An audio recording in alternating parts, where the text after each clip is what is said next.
Hello, friends, both old and new. Djinn St. Baptiste, here with Amy, truer than true. And thank you all who stuck around for this to actually start. Your bonus is that you get to see us in our true forms. Here we have the lovely Morrigan. Hello.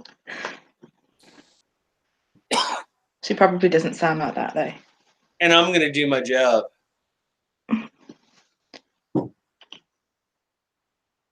So, we're going to talk about the season finale for season 2 of American Gods. As always, we're going to just discuss the episode for the first part, and then we're going to talk about any book spoilers afterwards, just in case anybody wants to drop out.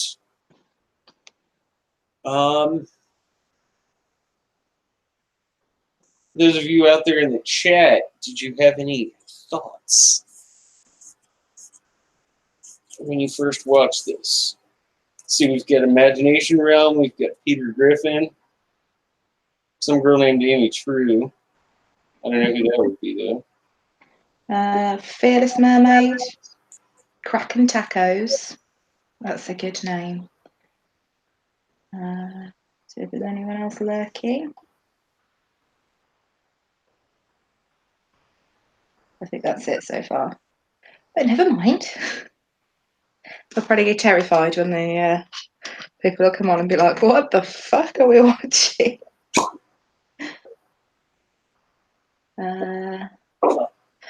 Peter Griffin says he thinks that Laura's going to give the potion to Sweeney, or she's going to give him the coin and take the potion herself.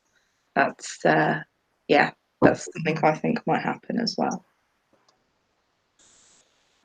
Oh, yeah. The coin. The big coin in the corner. Yep. I also have a slightly more appropriate drinking vessel than a normal wine glass. Oh, very nice. With my skull. Feels a little bit unclassy drinking wine out of something with a handle, though. You're the goddess of death and revenge. You can do whatever you want. Yeah. I'm the god of wine and You don't care what your wine comes in. I actually have a real decking as well. I'll give you a pass. I have a real life actual rook skull attached to myself.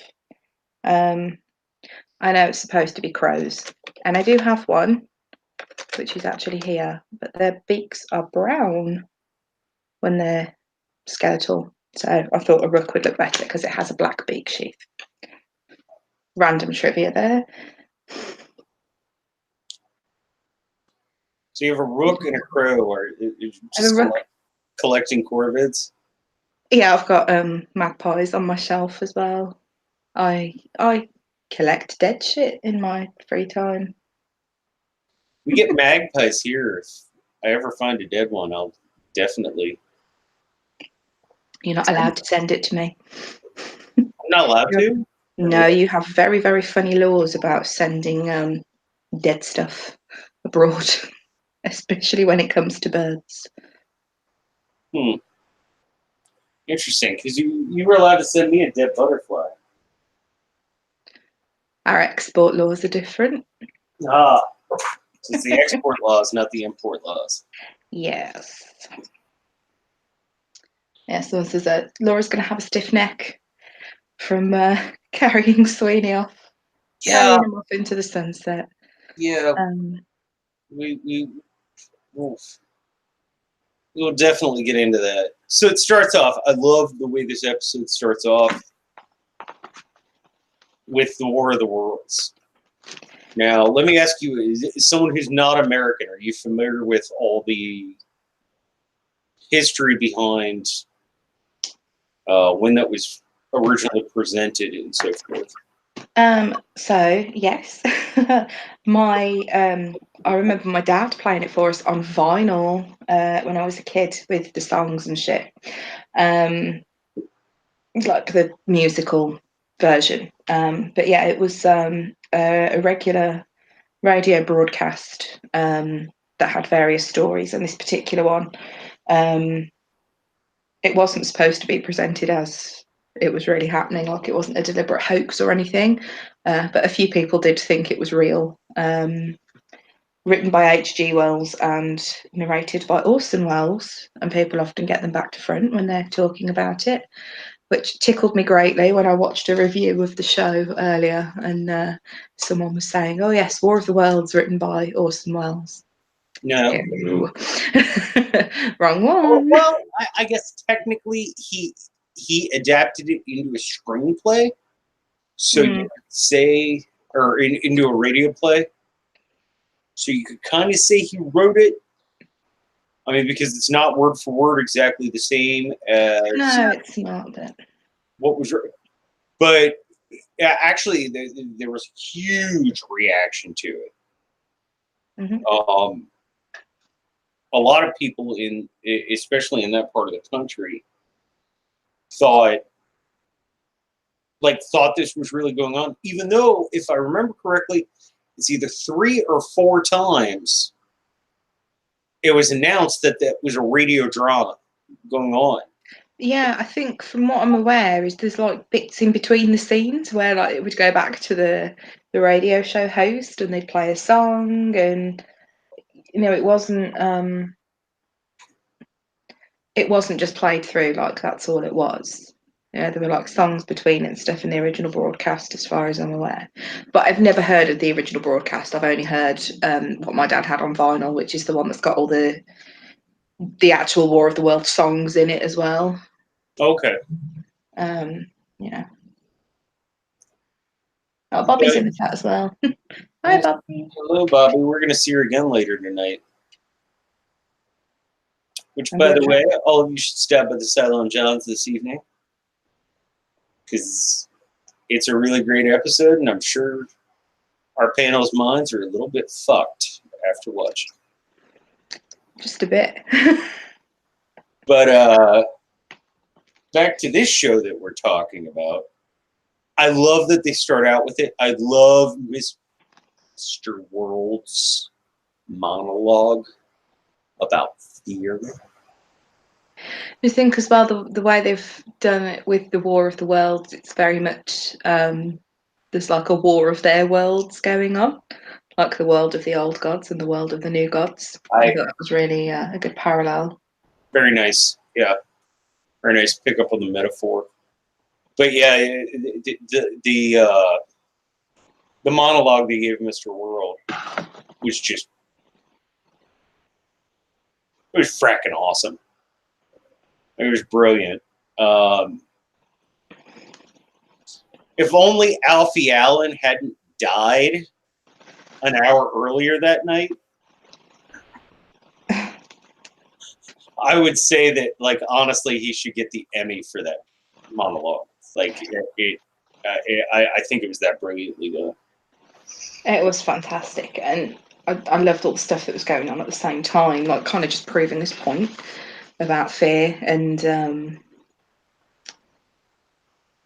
he was saying, if it's real in your mind, it becomes real in the world. The more you believe, the more you believe.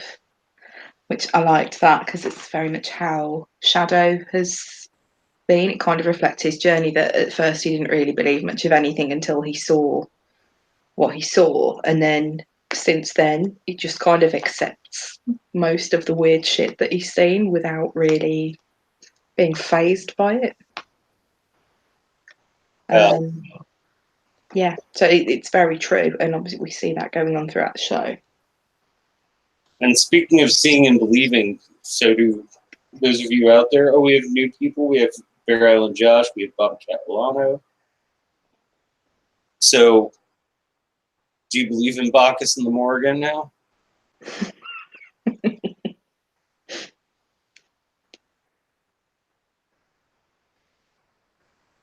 Absolutely zero comments about that. She's going to get her revenge, and I'll get you drunk so you can deal with it. Oh, there we go. I'm just going to get grumpy because I'm covered in feathers mostly. So Good job I'm not allergic to them. Um, But yeah, it was just I thought it was brilliantly, especially that phrase when he starts talking about neighbors. You don't oh, about love thy neighbor. You fear thy neighbor, which is why you lock the door. which is why you lock the door with what is it he says, like deadbolts, and it's just absolutely freaking brilliant. Like I live out in the suburbs now, and I only have 3 locks on my door. I remember when I lived in the city, I had like 9. Wow. Like I it was almost like humorous to watch me lock my house up or my apartment at the end of the night, because I'd be like click, click, click, chink, click, get out the key, lock this one up, click, oh click. my God, we only have 1 lock on our door. And our front door is mostly glass, so you can, I mean, yeah, well, we can see who's out there before we open the door. But yeah, we only have 1 lock. Oh no, I've got the original door from when my house was built 100 years ago. Okay, that's fair enough. We've Like it's a got piece of wood that weighs more than I do. we've got just a normal double glazed front door. So so like my keys for the house is like this massive bunch of key rings with 1 key on it. It looks a bit stupid, actually. That's bad for your ignition. I don't have a car key on it either. Hang on. Oh. There we go. It's 1 solitary key and all key rings. Key rings and crochet hooks. That's what lives on my keys. Oh wait, being that I'm Bacchus tonight, I even brought my leopard. Oh. There we go. Oh, She's she gonna pull looks my unimpressed.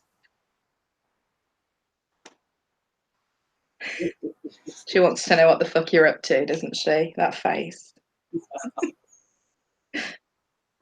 What have you got on your head?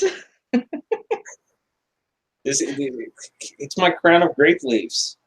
Grape leaves and baby's breath.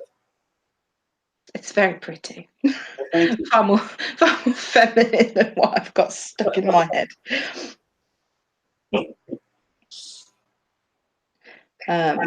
These aren't real crow feathers though. I did think about trying to get hold of them, but I just went with what I already had lying around. And then the other great line that he says though is, "You pay money for 3-dimensional glasses and popcorn and anxiety." Like, yeah, we do. Like, you go to a horror film, that's what you're doing. Which, yeah, it's the writing in the show is just absolutely brilliant.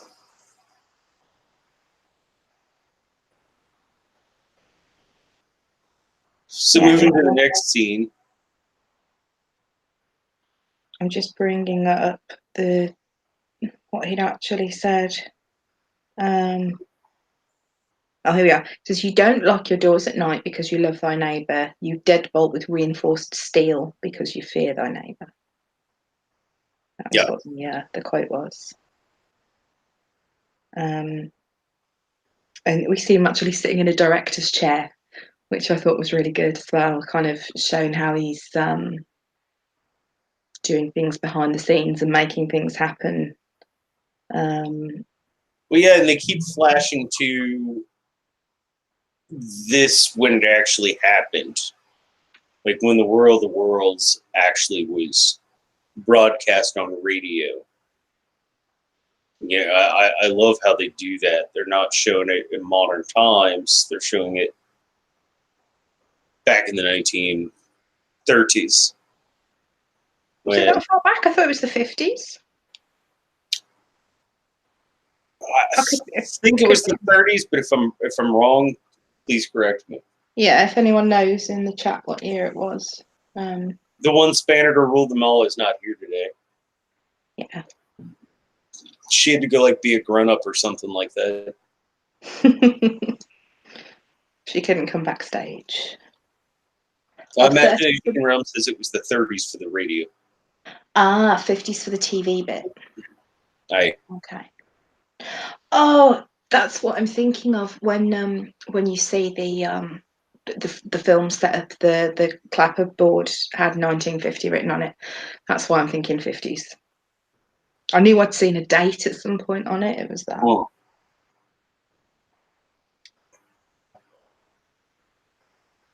Oh, and there were two scenes. Yeah, there's the sort of the radio thing playing, and then you've got him in the film studio. He's kind of talking about how it changed things.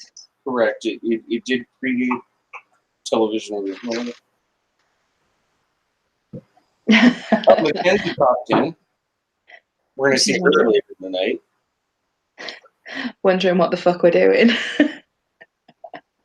Really?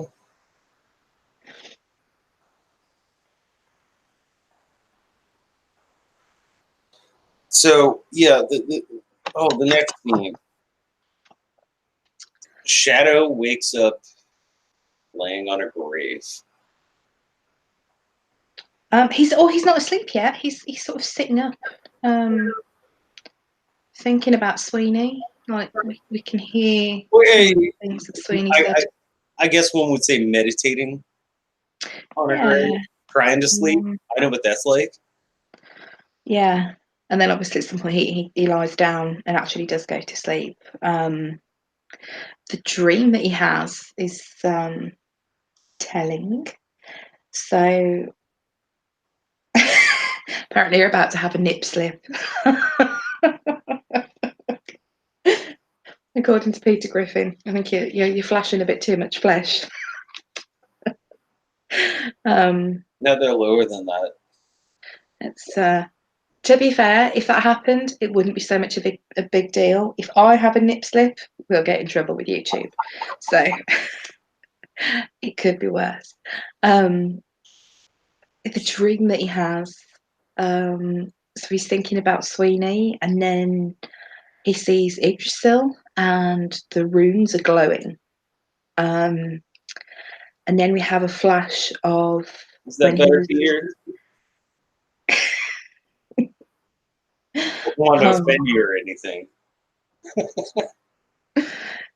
So we get with the runes. There's a flashback to when there was the scene when he was in hospital when he was a kid, and there was the man with the coin that spoke to him, and we see a bracelet that has one of those runes on it, that's lit up.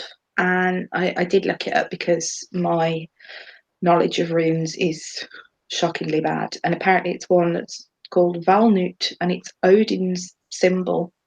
It's actually supposed to represent him. It's like 3 intertwined triangles. So kind of making it very obvious that the man in the waiting room was him. And then we see like a bedroom set up on a beach. And that beach is the one that was backstage in the House on the Rock episode. That's the beach where he was with Bilquis before they were in the Hall of the Gods. Don't know the significance of why there was a bedroom there, though. I didn't quite get that bit. Oh, lovely. And when he was about to touch Yggdrasil, here comes Laura to ruin it all and wake him up. Yeah, she tells him he was having a bad dream. Kind of in the middle of that scene, we actually see Wednesday. Yeah, we'll get into that conversation in a second, Pat. Yeah, so when Wednesday's sneaking off in the wee hours, it's kind of it's getting light, but not quite morning yet. It's sort of twilight when he's tiptoeing out. You see his. I've never done that not once in my life. Never once. Nope. Yeah, he looks very sneaky when he's doing that.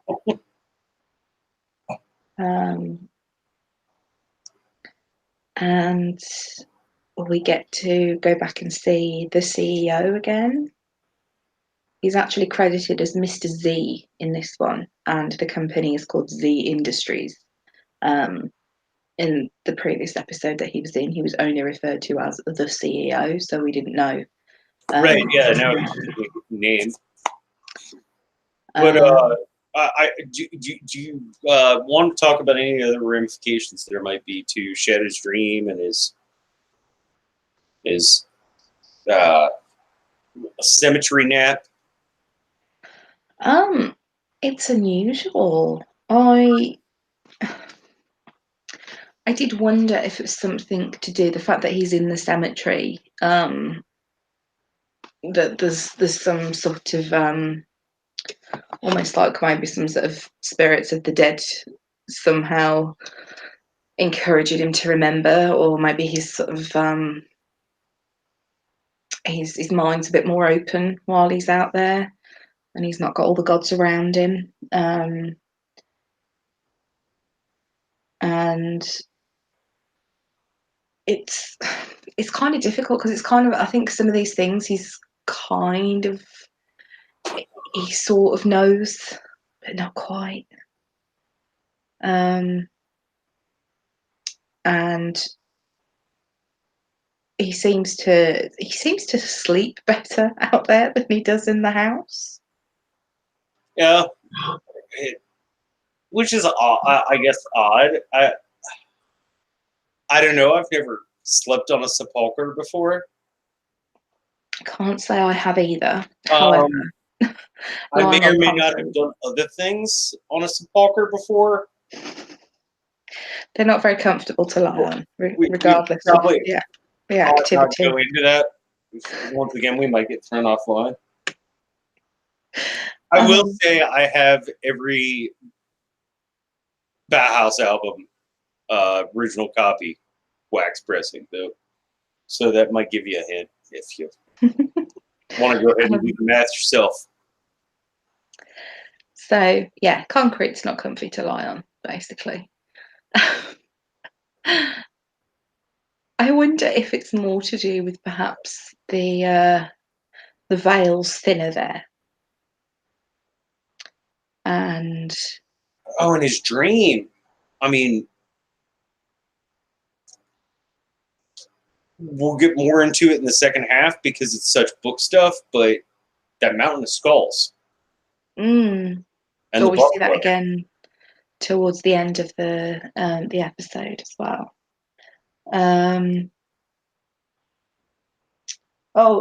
Lady Laura Dane's in the chat as well. This was the season finale, this episode. There's only 8. Yeah, it was the season. That's why Amy and I are showing our true selves.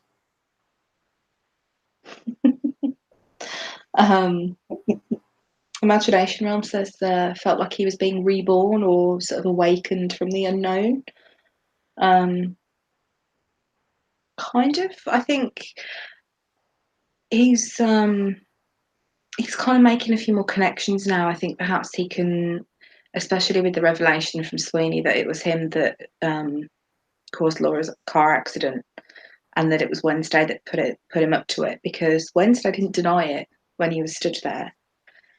And I think it's perhaps making him reassess. He's kind of, for most of this season, he's kind of just been bumbling along and just going with it. And now it seems like he's coming to a few realizations, and without getting too spoilery, he's probably going to go off and do his own thing for a little while. Yeah, one apple that I'll drop in this first part of the program here is, please pay attention every time Shadow sees the buffalo, because that's really fucking important. Yeah. I won't tell you why it's really important, but it's really important. I just don't want to ruin things for any non-book readers. Yeah, it's it popped up a few times, but they've not really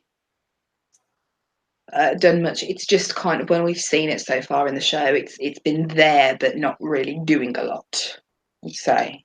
Right, but every moment that he has a buffalo dream, something important happens right afterwards.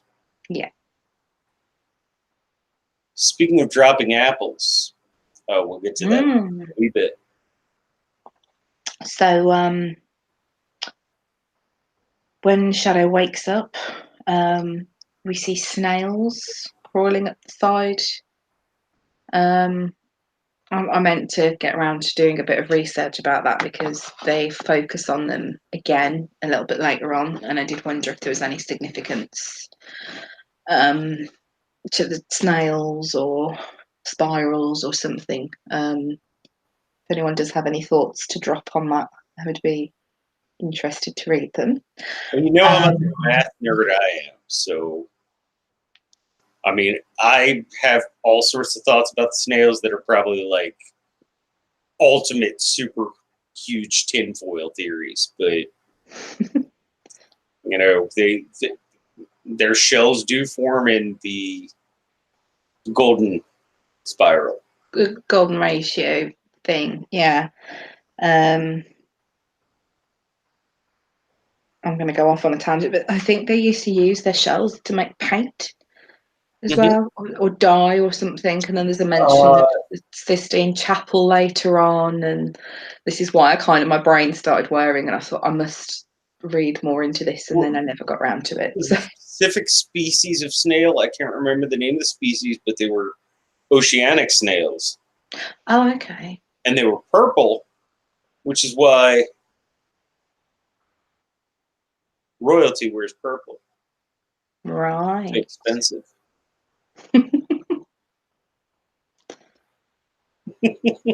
Chrissy, quick question. The lady that fucked Shadow was the cat, right? Yeah, no, it's Bast.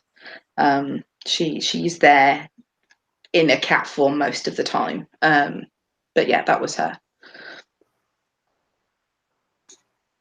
Yeah, that's why all his wounds were healed, but he woke up with scratch marks on his back.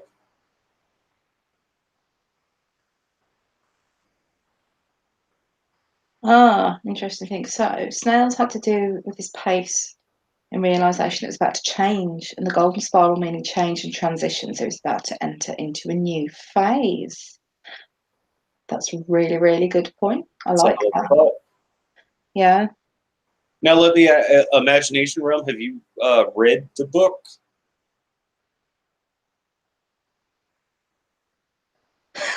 Wake up with hairballs. Bear Island Josh. Nice.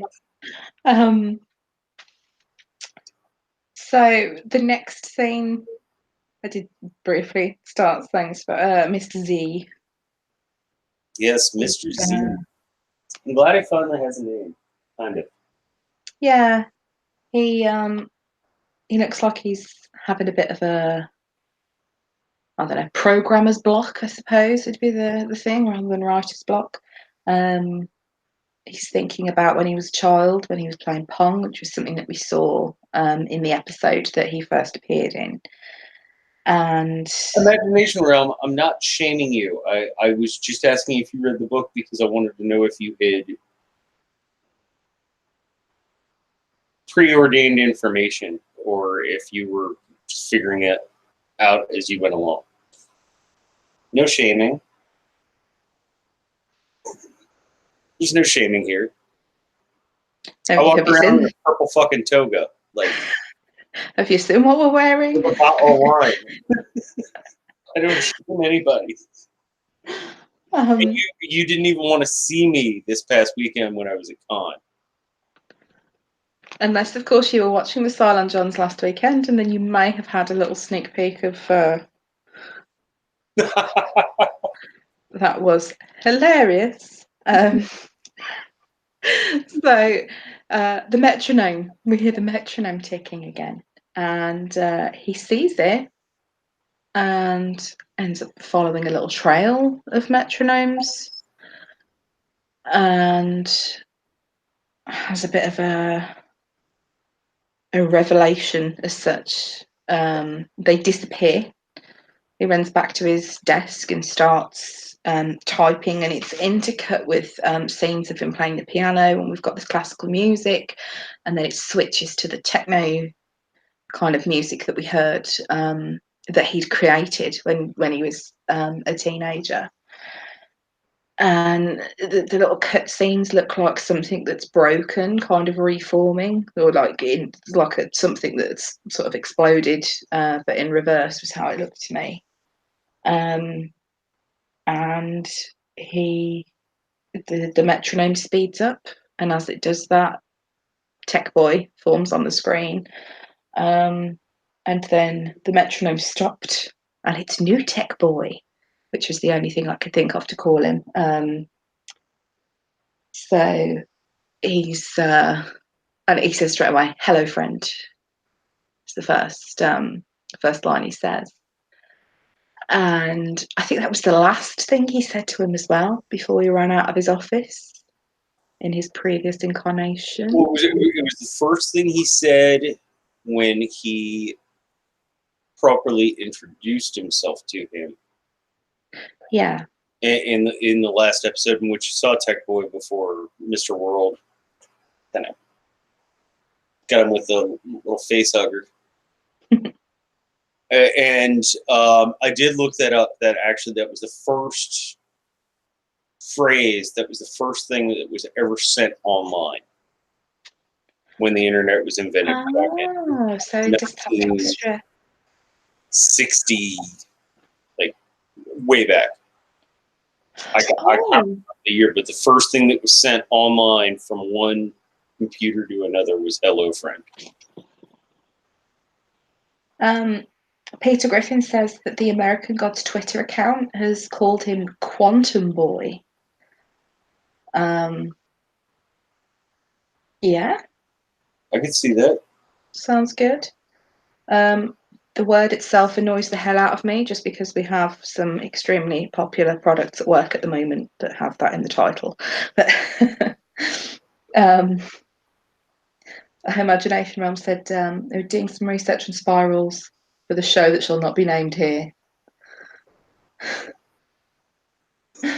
Oh dear. Yeah, let's not get into that because I might start ranting. So after Hello Friend, we've got Laura and Shadow lying side by side in the graveyard.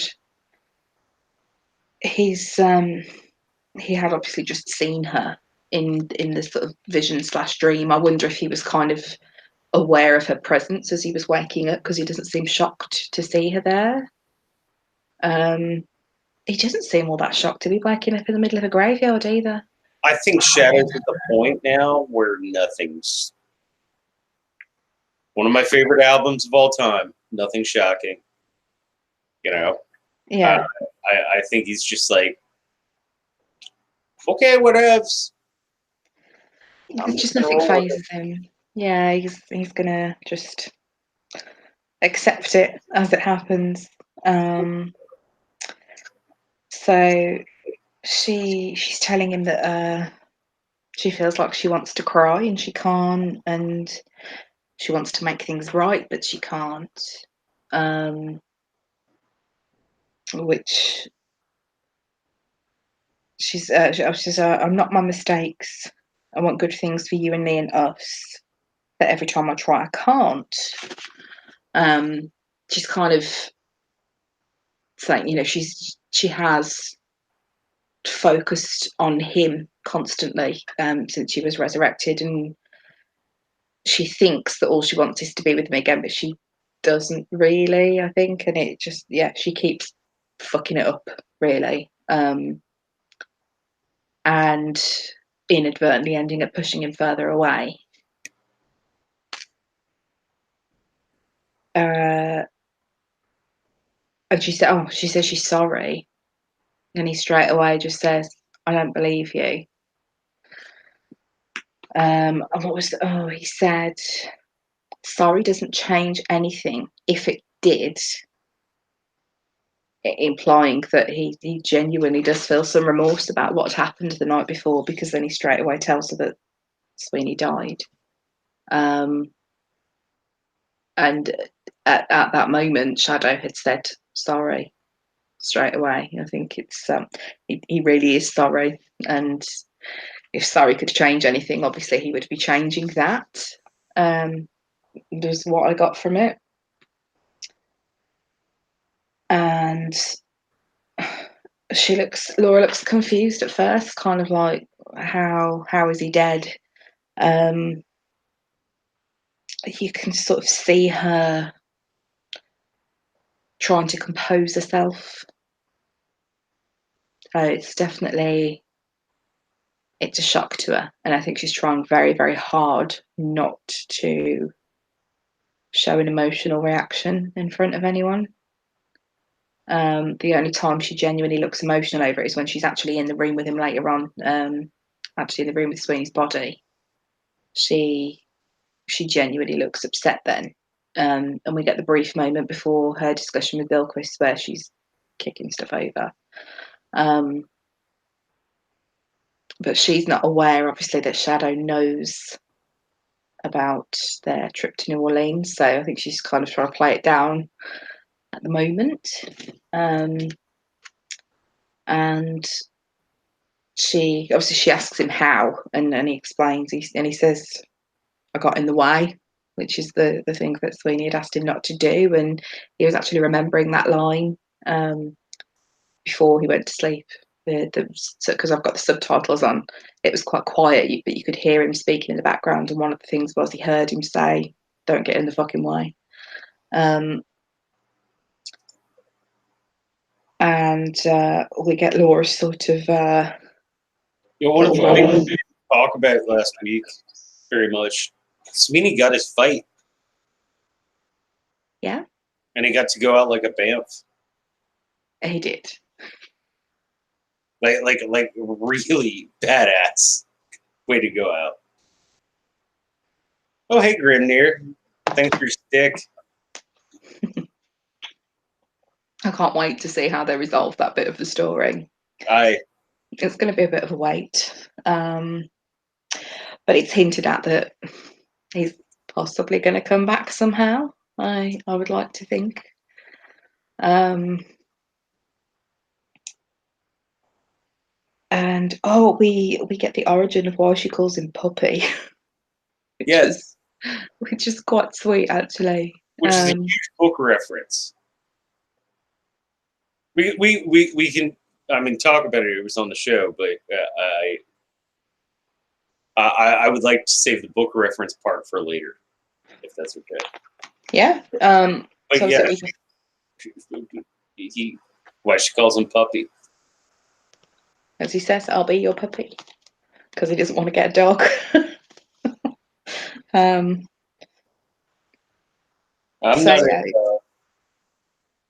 don't date people, so I don't have any pet names that I give or take from anybody. But that's Puppy's a bit of a shit one. If you take it out of context, it is. Yeah, I suppose it's. I'd be a bit annoyed if I was being referred to an animal. I can't complain, really. Ben calls me wench, so or just wifey, which they're both not really that exciting, I suppose. Most women have always just referred to me as John, and they didn't know that that was my name. Right. If anyone else has any cool nicknames, I'd be interested to hear them. Oh, if anybody got that joke, I'd be interested to know. I think Chrissy did. And she also says, what guy wants to be called Puppy? That is very, very true. I don't think there's many blokes that want to be compared to something small and fluffy and cute. So. Oh dear. I think everyone else has got the joke now. Yes, imagination around me, correct.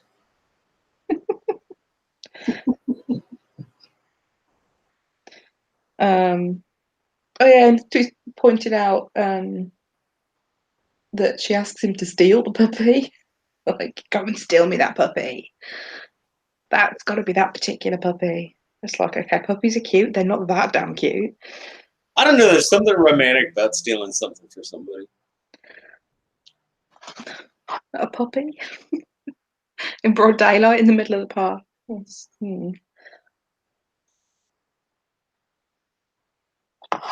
I don't know. I'm more of a cat person. I think that's I just don't get the whole puppy thing.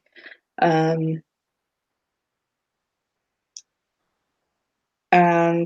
she tells him she's going to kill Wednesday. We sort of come back from the and we don't call me puppy. It's not the first time he's asked her not to do that. I think it was in season 1. He said to her to not call him puppy anymore.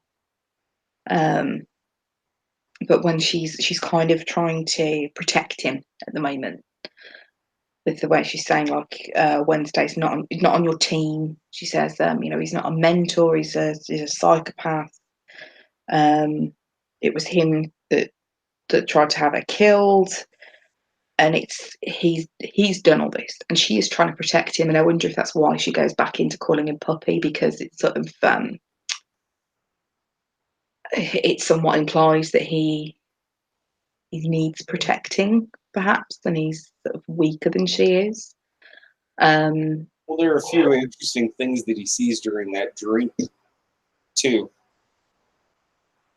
involving Wednesday. And the hints that have been dropped. Yeah. He sees a few more in his sort of tree vision later on as well. And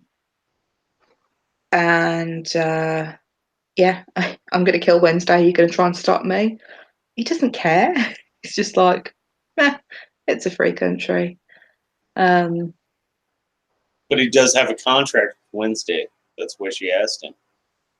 Well, yeah, he is supposed to be Wednesday's bodyguard, but I think it shows how much realization he's coming to in the fact that he's doesn't really seem to care that she's. It could be that he doesn't think that she'll be able to. He spit in his hand and cut it open. Yeah. So she's asking him, "Hey, are you going to get in my way if I'm doing this?" I wonder if perhaps he still doesn't quite grasp the significance of the agreement that he has with Wednesday, because Sweeney brought it up last episode as well. He says, I watched you sign your life away. Well, Peter Griffin points out that he didn't say yes or no. That's true. Imagination Realm really hates Laura. Dead wife. Just go away, dead wife. She is a bit annoying, but I actually do really like how they've done her character in the show, I have to say. I like show Laura a lot more than book Laura. Yeah. And she does have an important role in the books, but Quite, but it's very secondary. Yeah, there's not a lot of character development for her there, and I like what they've done with her in the show. As I've probably said every week, I particularly like how they've developed the relationship with her and Sweeney. I think that's really good, and because it's new and unexpected, it's one of those things that's kind of kept us guessing, like, what are they going to do with it? Where are they going to go with it? Yeah, I like that they're giving book readers things to be like, so what are they doing here? Yeah. Like we've said since the beginning, I think it began and it's going to end the same way that it did in the book. But all the shit in between, I do think is going to be different. Yeah. Wow. Maybe not next season, though. That's spoilers. We'll get to that later. So we get back to Mr. Z and Quantum Boy, we're calling him. This is where I get to shine all the biblical references. Yes, I was looking forward to this bit. So he's telling Quantum Boy how he's beautiful and simple, perfect. Which is a bit odd because I don't think he is simple at all, really. But hey ho. And he said that you're messy, veins, synapses, animated meat, and all these systems that can fail. And it looks like quite a sweet moment to start with because they were just sitting on the floor next to each other, and it kind of looked like they were trying to learn about each other, but then it kind of got a little bit creepy um, because Mr. Z talks about Jacob wrestled an angel until daybreak. And that science is the closest that humans can get to wrestling God. Wrestling angel. Jacob wrestles an angel. Jacob wrestles an angel all night. Yeah. And he's oh god, I've lost the bit. Oh no. Hang on. He asks him why he'd want to wrestle a god, which is a very good question because in this bit he looks very he doesn't look happy. Technical quantum boy. He's sort of he looks a bit lost almost. I don't know if you got that kind of vibe. He looked like he was struggling to understand. I don't know if it was perhaps the reasoning behind why Mr. Z has created him or something, but he just looks like he doesn't quite get it. I saw a really funny comment as well of somebody saying that he looked like that Vetus in the outfit that he was wearing, that weird opera singer. And then once I'd read that, I couldn't unsee it. Then every time I saw him in that costume, so he said he wants to wrestle God because he says we're made in his image, and I want to see if we can match up. It's a bit of an odd answer. And then says Jacob said, "I will not let you go until you bless me." And the way he says that, it was like it was a threat almost. And then he starts with the crazy laugh. That was so creepy. And I'm kind of not surprised that Quantum Boy looks a little bit unnerved by the whole thing. It's the way he says it is very much like he's saying to him, "I'm not letting you go until you do something for me." Like he wants to keep him there for some different purpose or something. But yeah, I don't know the story about Jacob wrestling an angel beyond what they actually said in the show. So, Okay. So Jacob was in the wilderness and he was challenged one night by an angel, which apocryphally would be Raphael. That he's not named in the Bible, but he's named in Apocrypha as being the angel Raphael. mm-hmm. And challenged him to wrestle. And Jacob wrestled with the angel all night, like all through the night. And then in the morning, neither had won. And the angel was basically like, "Hey, I got to cut out." And Jacob said, "I won't let you go until you bless me." And so he got a blessing from one of the angels of God. Mm-hmm. It's, and then later, there's some other stuff going on with Jacob involving angels and involving a ladder. If anybody knows about that. Jacob was one of the prophets, and in the original Hebrew Bible, and that was how he was given his gift, is that he was able to stand up with one of God's angels.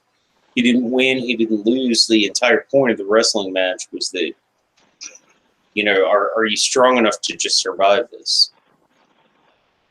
Because this is a freaking angel. Like, sorry, you're just this human dude. Probably not going to be able to stick it through all this, but he did, and because of that, he was given this blessing, and he was given the gift of prophecy. Cool. And then there's that ladder, and if you really want to get into it, check out all the just like Google ancient aliens Jacob's ladder, and you will find some crazy fucking shit. See, I didn't really have the time this week to do as much research as I would have liked. So, Forest Blurt is here. Hello. I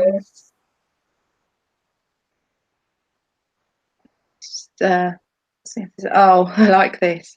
The man bun has gone. Technical boy had the man bun, and now the man bun's gone. The roosters, whatever thing he had going on. Like, I'm a raver kid, and I thought that was a ridiculous hair thing going on. So I don't even know. He does look like Vitus in that. I like the new tech boy. He's so disturbing. He is creepy. Farrell and Josh, we'll see you soon. If you can, come back and check out the rest of this.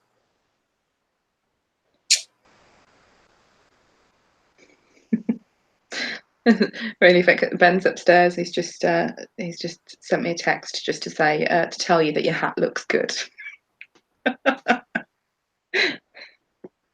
I'll correct him later that it's not a hat. So after this, did you feel like it was threatening him? Did it come across that way to you? Not to me, but like I said, I have a lot of the biblical background. Yeah. So, like, I got all of the references that were being made in that conversation. And it was more of a look on me as an equal and give me power, or bugger off. Yeah. Than as a threat.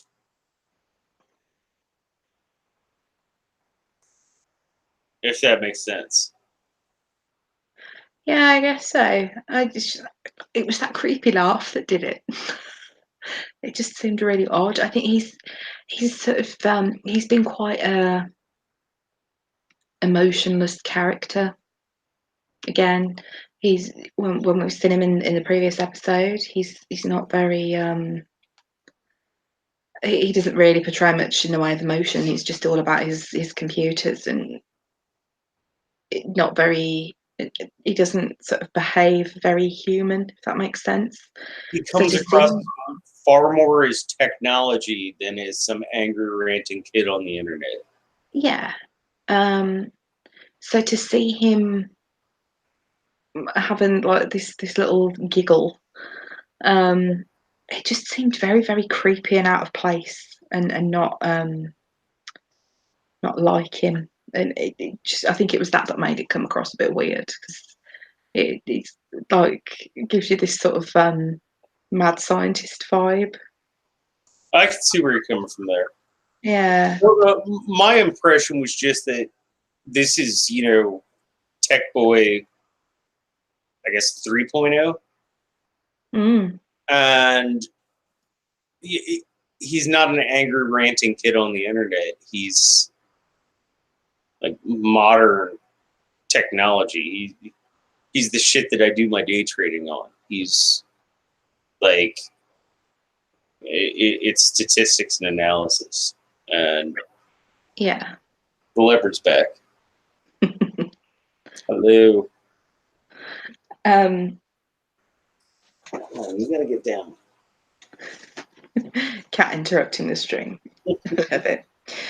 So after the creepy laugh, we go back to the graveyard again, and the snails again. This is why I wondered about them being significant. And Laura goes inside the greenhouse, sees the big puddle of Sweeney's blood, which she reacts quite angrily to. Sort of throws over a table, and we get Bilquis come in holding the apple behind her back. Yeah, that apple. Yeah, it was very. When Laura says, like, asks about her wanting to help kill Wednesday, she says it's a very tempting offer, and literally the second she says tempting, she puts the apple down and the camera focuses on it, and then later on she's talking about shedding a skin like a snake. Which, by the way, for any of you out there who aren't biblical people or who have never really studied the Bible, the fruit in the garden was probably a date. Apples don't grow in the Middle East. That's pretty much a medieval development, but once again, it gets back to what this whole show, what the book, everything's about. It's what we think, what we believe.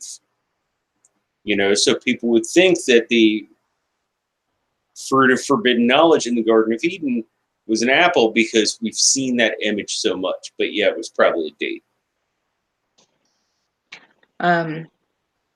Yeah, so the symbology for that, it was probably quite more overt than a lot of it is sometimes in this show.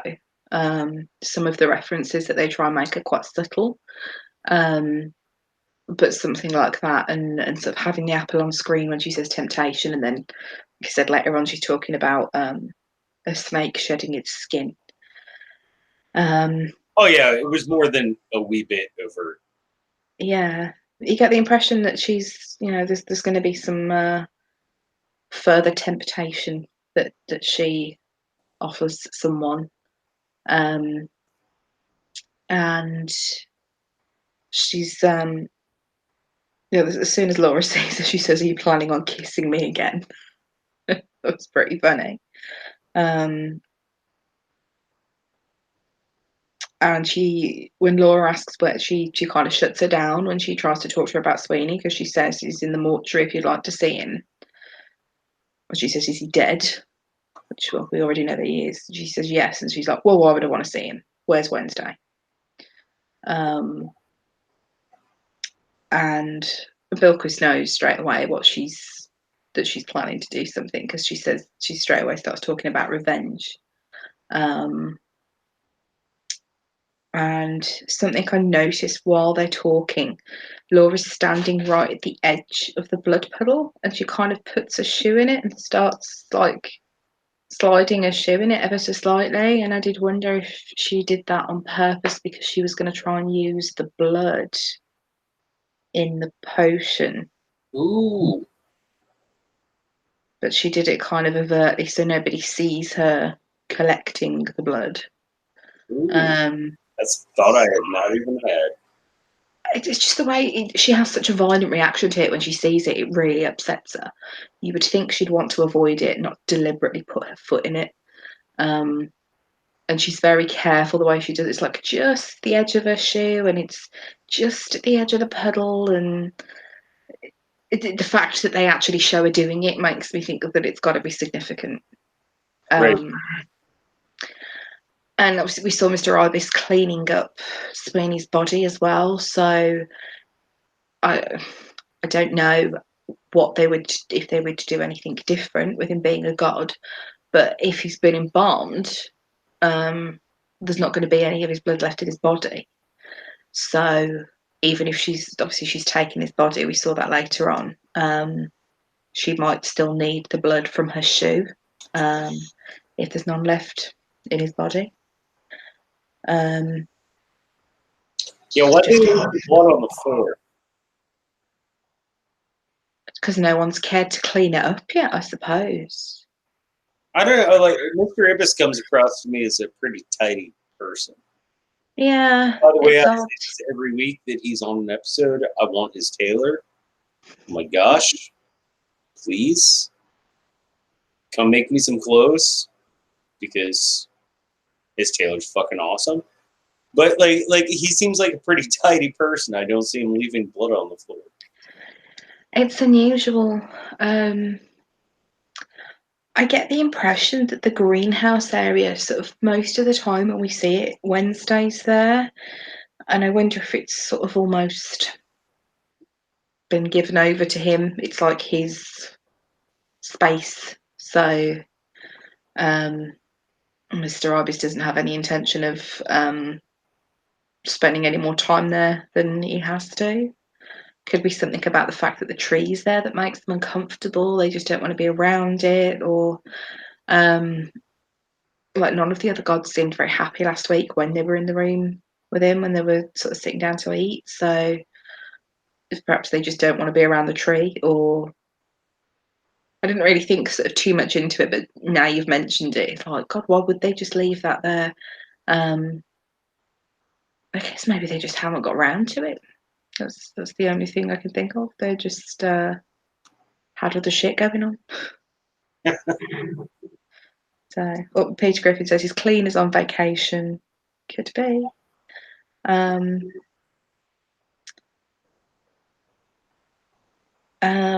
we talking about? Belquist and Lauria.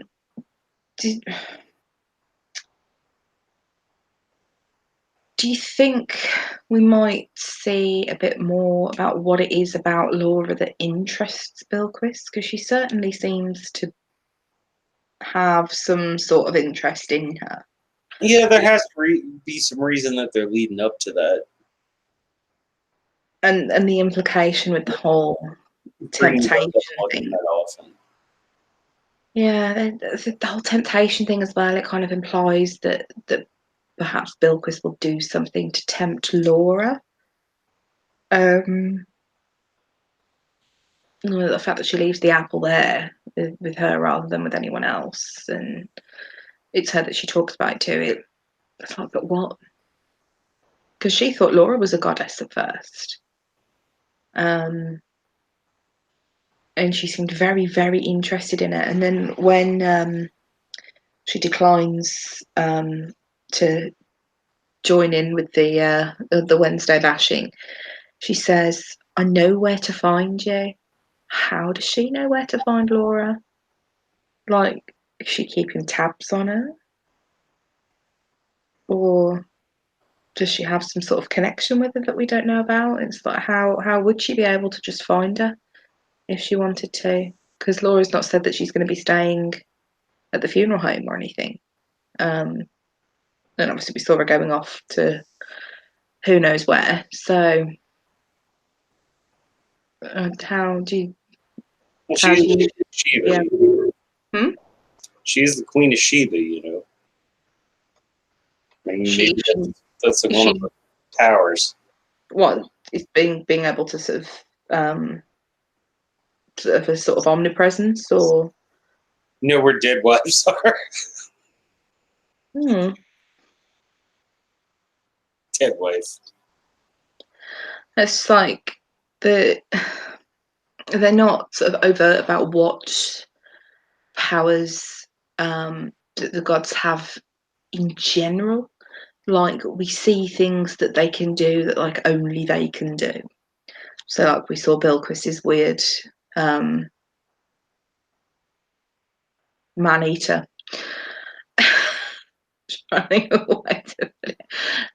That sort of ability that she has, and like we've seen what Sweeney could do with the Horde, and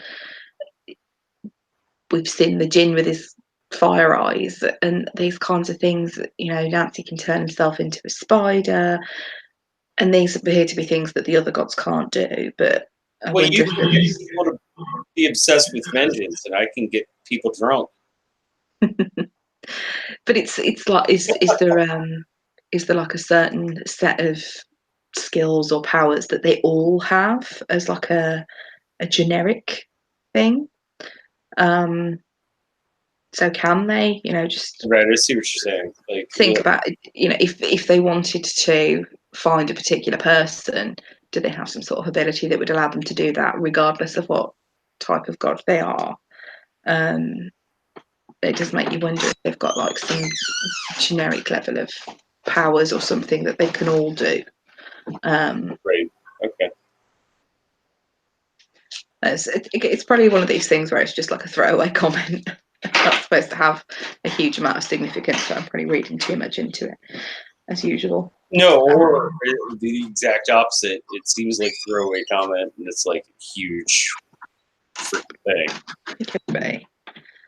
Um, We have this other show that we watch that does that every once in a while. it does. We Actually, we go have back. 2 other shows that we watch that do that every once in a while. Yeah. We go back to the CEO, and he's talking about how humans sort of try and embrace chaos and sort of make sense of it. He's talking about making patterns with it, and order. Um, and then he's talking about making sacrifices and says like he can't have everything. He says he can't have a family or a life outside of the office, but he can't be in 2 places at once, and it's a choice that he's made. And my first thought when he's saying this is like, who's he trying to convince here? Is he trying to convince Quantum Boy, or is it himself? Because he does look quite sad when he's talking about how like he can't have a family because he just doesn't have the time. Well, then what does Quantum Boy say? Oh yes, so he can be in You 2 are places. not made in God's image. We are made in yours. Mm-hmm. I mean, which is essentially what this entire series and the entire book's about. Yeah. And then the scene happens that, oh my gosh, it's totally not in the books, but so well done. And you know me, like I think of things in music, Mm-hmm. and like the minute that this started, I heard "When the Shit Goes Down" by Cypress Hill in my head. When the shit goes down, you better be ready. It's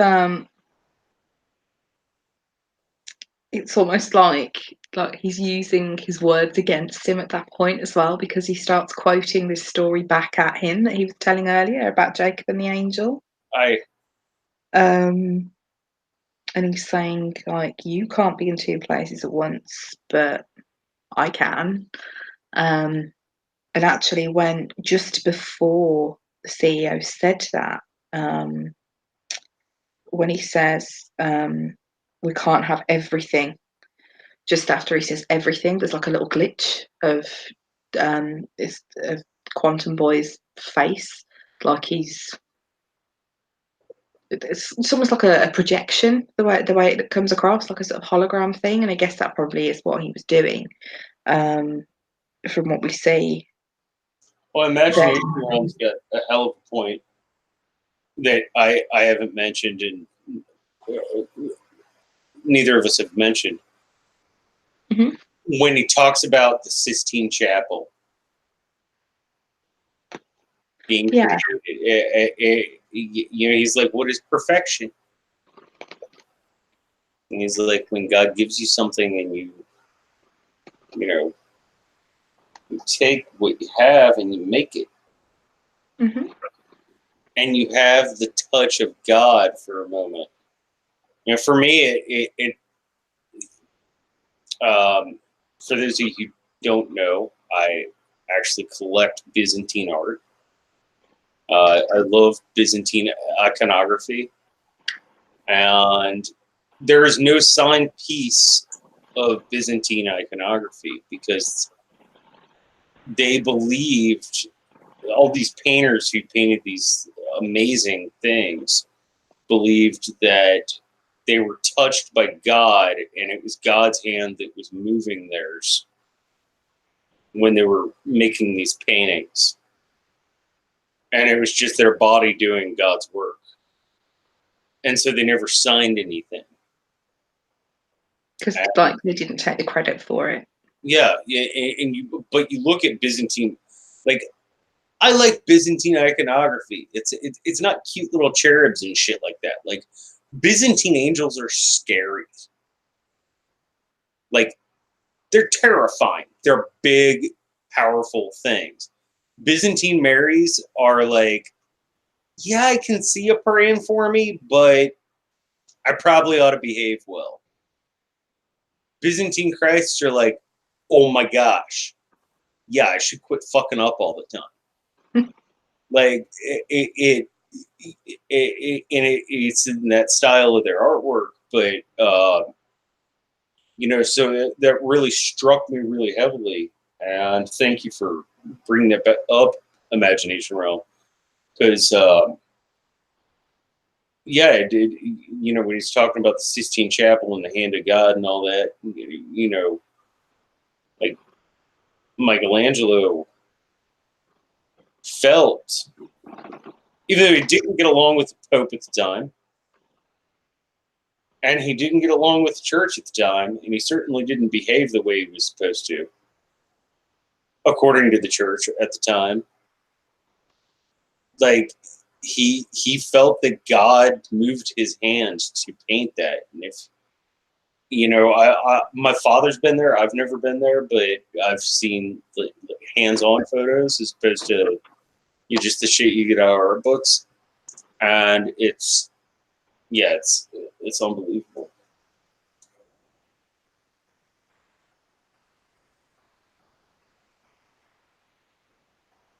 I've literally, because I'm not au fait with art and stuff, like just done a little Google image search to see what you mean about the angels. Like lots of them are holding swords and like they're dressed for battle.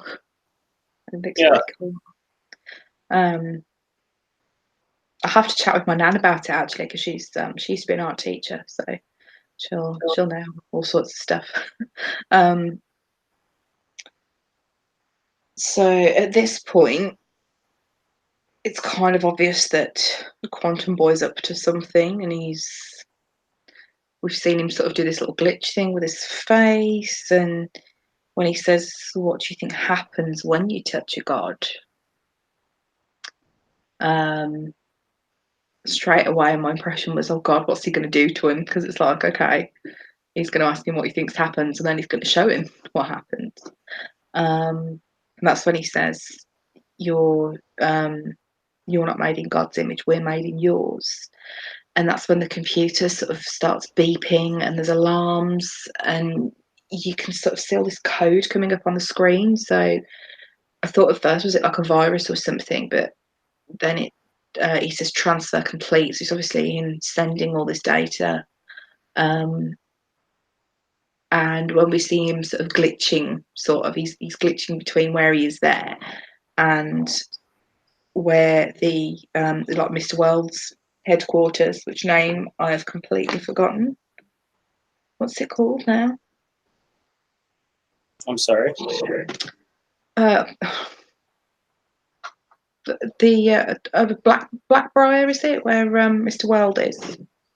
His sort of little his base, for want of a better term. I do believe it's Blackbriar, yes. It is, yeah. So we see him kind of flickering between Mr. C's office and Blackbriar, and he says that he can be in two places at once.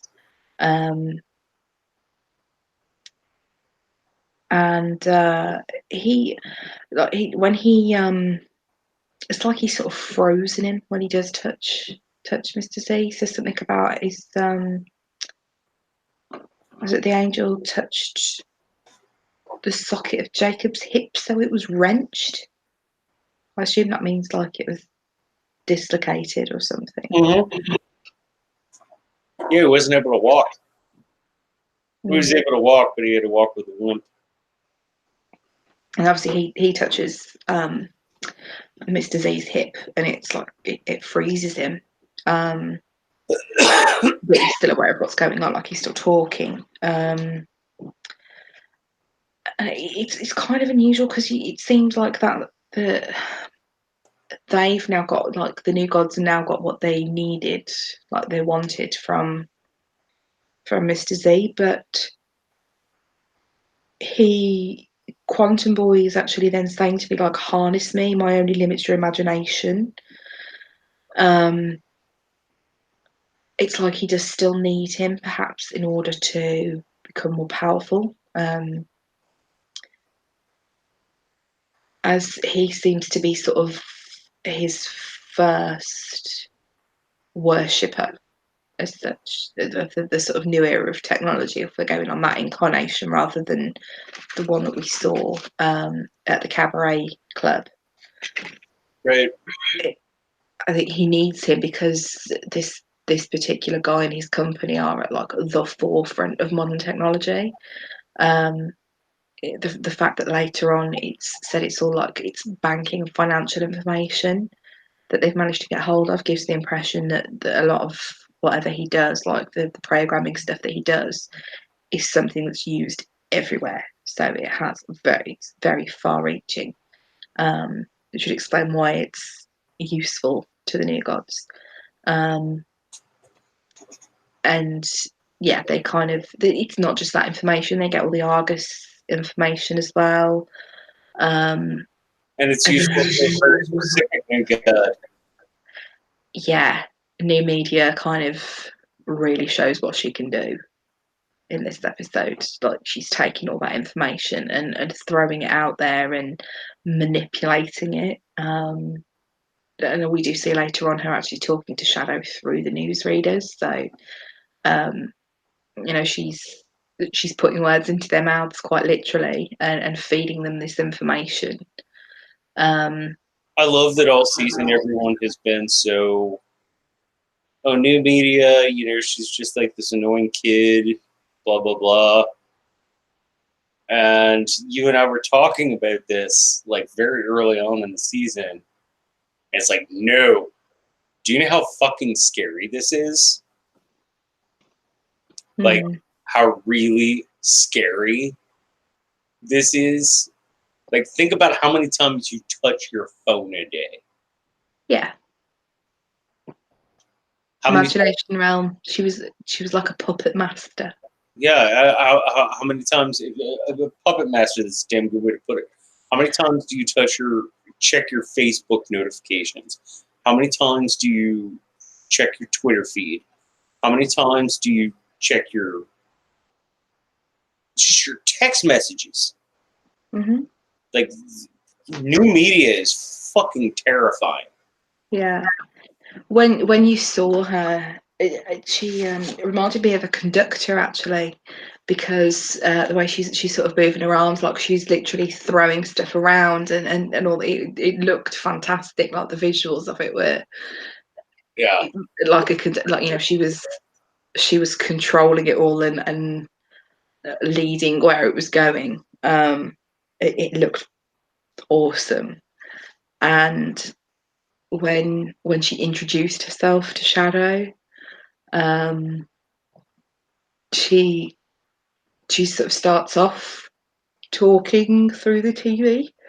Oh, excuse me. She's talking through the TV like the original media used to do, and using other people's faces. But then she does actually show herself, and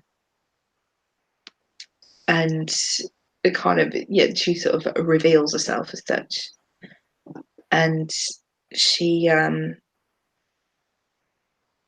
on a minute, they call it a data dump.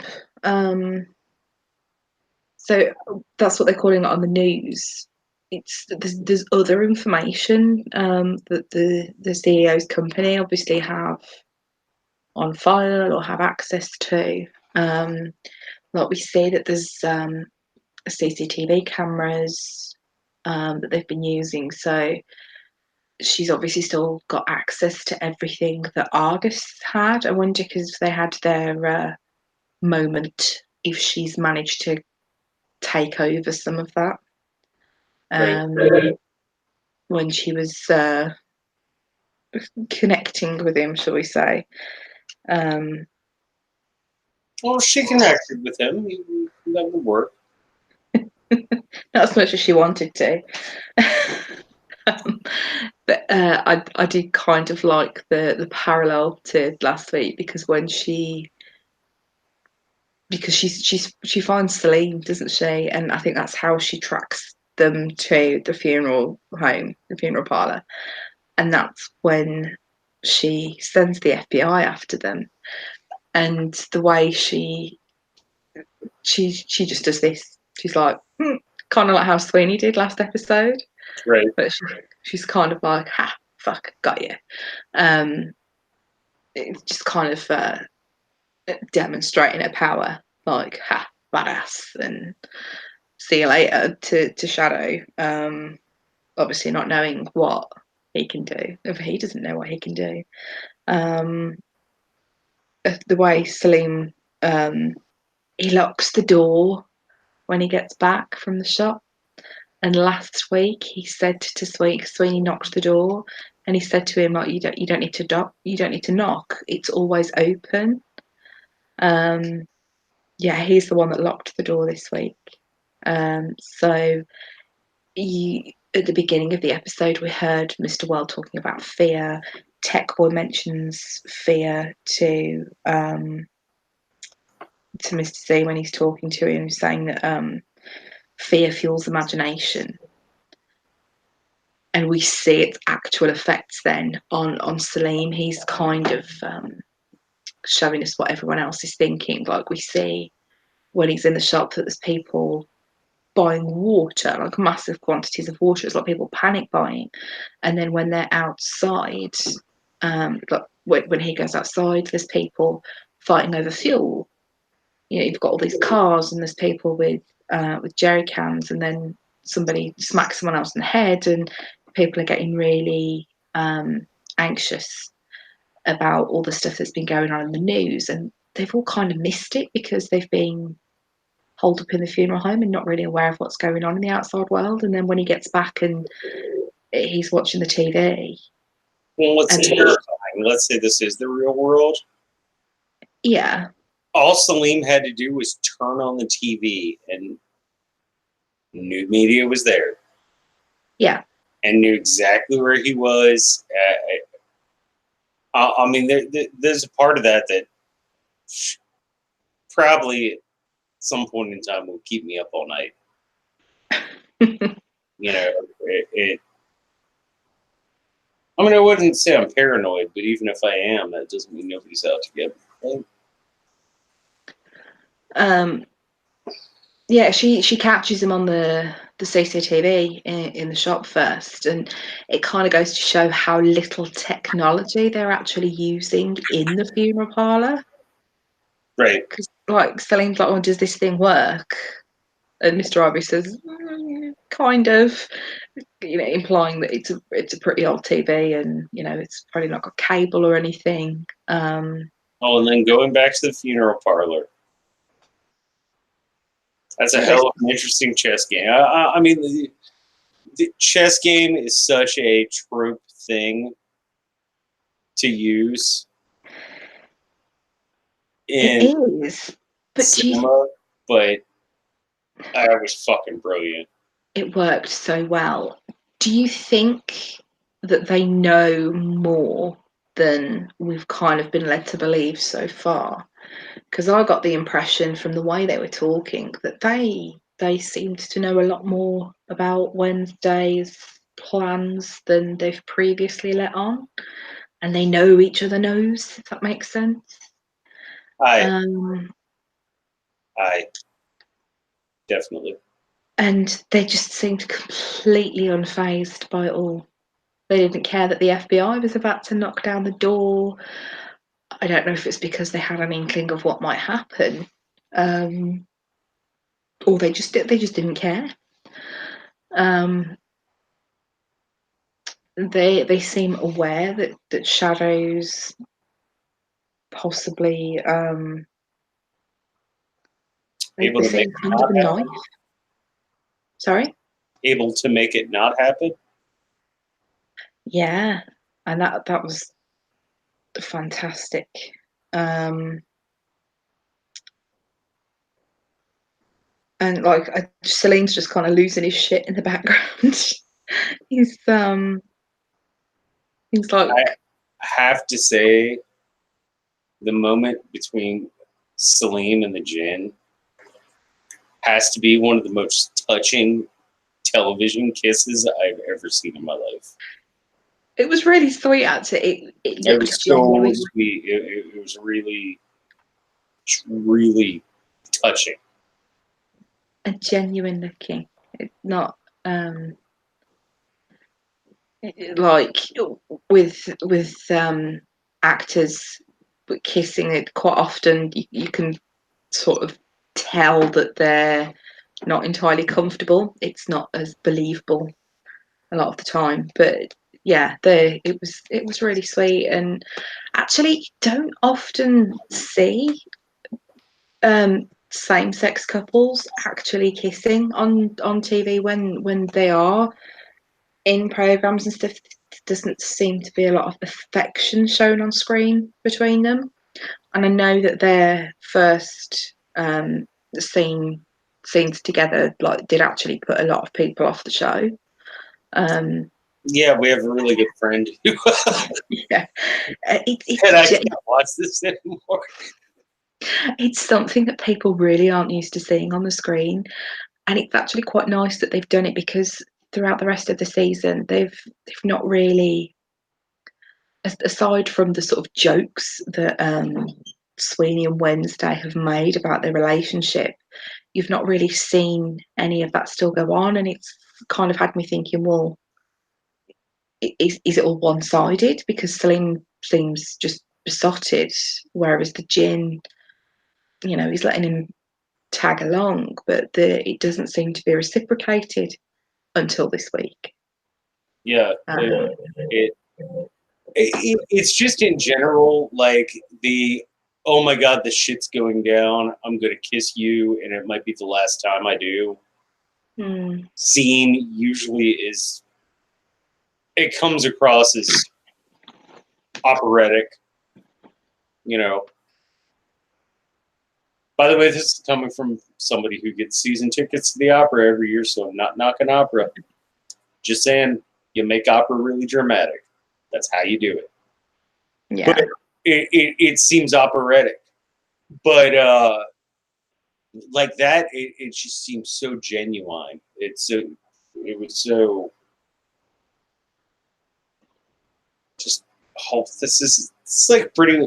This is two people who like think shit might be over and just like, hey, I'm gonna kiss you goodbye, or what might be the kiss goodbye, you know.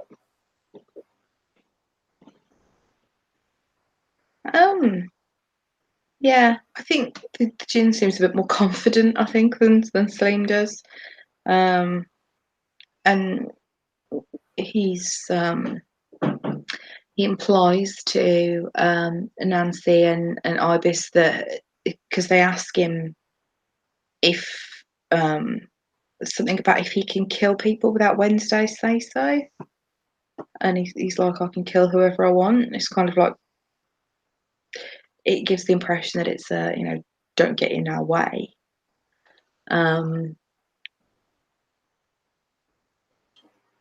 And it's is it Nancy says, oh, it's scary the way he's sort of taking the piss, but I love it when he goes, check motherfucker. Moves the chest piece. Yeah. Peter Griffin just brought that up. He just walks up. Yeah. which is actually I don't know if it was intentional or not, but uh, the game of chess originally came from Mesopotamia, so having the Djinn walk up on these two guys who aren't from Mesopotamia and just be like, boom, one move. It's kind of funny. Yeah, I don't know if they intended it that way or not, but for me, it struck me as humorous on an extra level because of that. Yeah. I wouldn't have made that connection at all. So, we have Shadow and Bilquis as well. So just before all this is going on, where he's he's going to leave, and he's sort of packing, really, isn't he? He's got a big stash of cash. I don't know anybody who has cash stashed all over their house. Not a single person.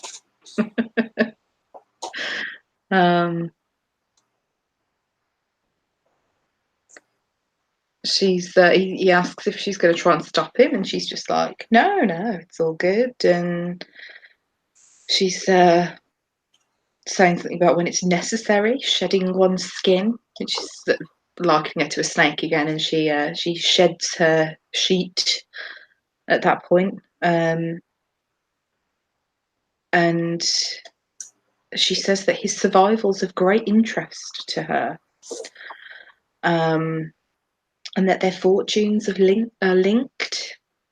I'd like to know how. And when she kisses him and says that he tastes of love lost, which I assume refers to Laura. And then it looks like blood that she put on him, but I don't know if it was. But it was almost like a baptism thing with her putting this on his forehead. But then she says to him, "Find out who you are." So she knows as well who he really is. It's Do you think it was blood, or do you think it was something else? No, I thought it was blood. Her blood, or I think it was Sweeney's blood. whose? Sweeney's blood. Blood of a god. Yeah, could have been. I don't know what the significance of it being like, sort of quite literally like baptizing him with blood seemed a little bit weird. And she kind of just, she's like, yep, I'm gonna have to look that up because I know there are cultures in which that is a thing, or had been. I guess one would say. I don't think you see it much in the modern day and age, but I do know there are cultures in which that was a thing. Or yeah, I'm gonna have to look that up. Yeah. But my first thought was there was Sweetie's blood. Yeah, it could be. I think it was kind of, it was just like, it looked a bit fresh almost. Like this is probably me Bye, again. Forrest. Thanks for stopping by. It was good. Oh, bye, Forest. And happy Star Wars Day, because it's officially after midnight here now as well. So it's the 4th of May. Yeah, may the 4th be with you. Because I'm not going to be hearing about that at all constantly from work. No, it's at least it's Saturday for you tomorrow, so you won't have to. Right? But technically now. Oh yeah, but obviously I follow all our work social media and stuff, so it pops up left, right, and centre, and I've a funny feeling that that there may be a slightly embarrassing photo of me shared on it at some point I soon. might own 90% of the extended universe novels, so yeah, there might be one or two people hitting me up with that too. Same. I think it's really, really random shit that I do at work. I modelled a Porg bathrobe this week, which will be going on our work social media at some point. Was it made from real porks? No, I don't think so. It would have been pretty funny if it was. It just had a big porg face on the hood. No, what would be awesome is if it were a robe made from porks. It wouldn't surprise me if that's what we said it was on the website as a joke. But yeah, so that's my contribution to Star Wars Day. Was You can make pork I stripped off at work. Pork barbecue. I bet would taste delicious. Look how fat those things are. I haven't seen the final edit of the photos yet. We do, but our photographer does do some funny stuff in the background, so I'll find out. I'm just saying what you do once you skin them to make the robe. You take all that meat and you make some barbecue. Waste not, want not, and all that. Exactly. So if we're And then talking I'll about send you the barbecue, bones, and you can make all sorts of artwork out of it. I just the bones. I don't tend to make stuff with bones. They just sit on my little shelf. Oh, apart from my cobbled together sort of rook brooch with half a skull that I've got. No, your rook brooch is absolutely beautiful. Oh, I've got the other half of its skull sat in front of me because bird The skull. three-faced goddess of death. I'm not going to say anything unkind to you. Oh, here's the rest of it. Ooh, I'm throwing it on the floor.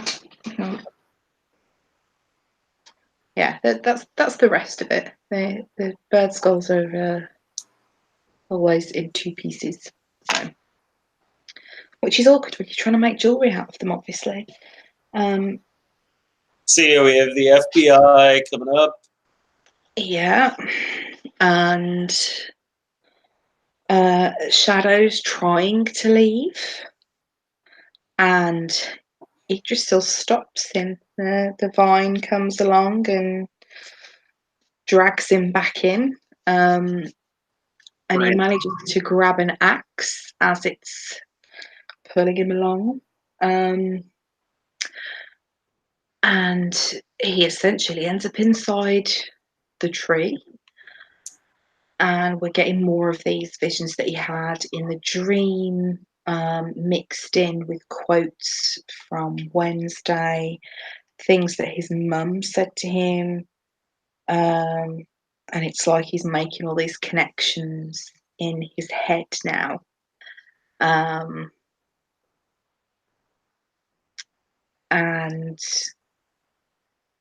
we see Mad Sweeney as well saying, like, do you know who he is? His mum tells him he's different. Wednesday says your mama had a big afro, but I'd forgotten that he'd said that at some point.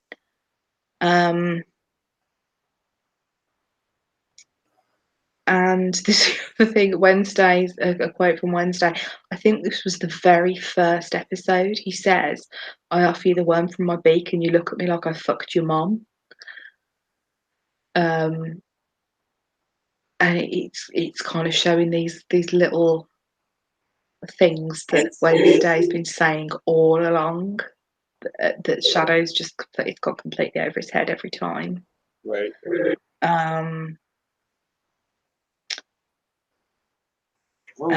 Imagination realm asks if the axe means something. I'm not sure.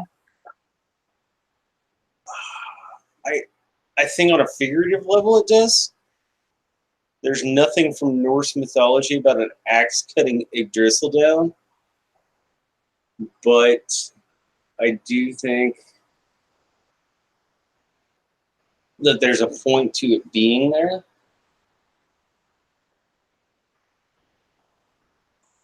Mm-hmm. Uh, And yeah, it Shadow does cut the tree down. So Odin's lost his tree and he's lost his spear.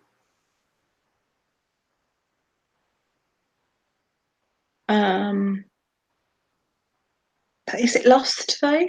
It's a wee little hatchet. Like I have a bigger one sitting in my garage. Yeah, I don't know. I don't think the tree's lost. I think I assume that it ended up going backstage with Shadow. And the fact that when we saw the beach, it was the same beach that we saw in the House on the Rock episode when they rode the carousel. At the time, sort of they let Shadow believe that that was all inside Wednesday's head, but now I think perhaps it was actually inside Shadow's head, and that's why it looks the same when he goes there. And we see Shadow as a child, playing with a house that looks very much like the funeral parlor, and he's got all these police toys. And when his mum says, "Don't let them find you," he literally just scoops them all up and shoves them away. And that's when we see suddenly they're gone. What do you think he did? Do you think he took them backstage somehow?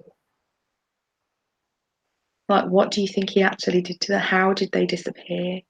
I've watched this like 4 times now. Mm-hmm.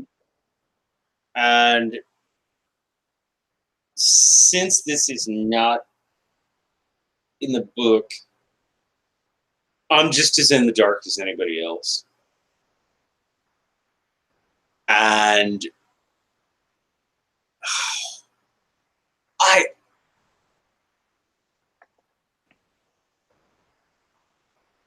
I don't know.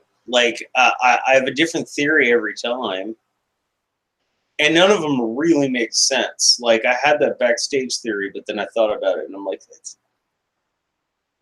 that doesn't really make sense. Like, you know, these police officers, so forth, are like people. Like you can't just make them disappear, and there are going to be no ramifications or repercussions. Your face is all over telly. Mm-hmm. There was one other thing that I did wonder. I think my final theory. You want my final answer? Mm-hmm. That I'm going to have to stick with until probably next fucking April. Hopefully, just next April and not the April after that. Yeah. Basically, he gave media the pimp slap.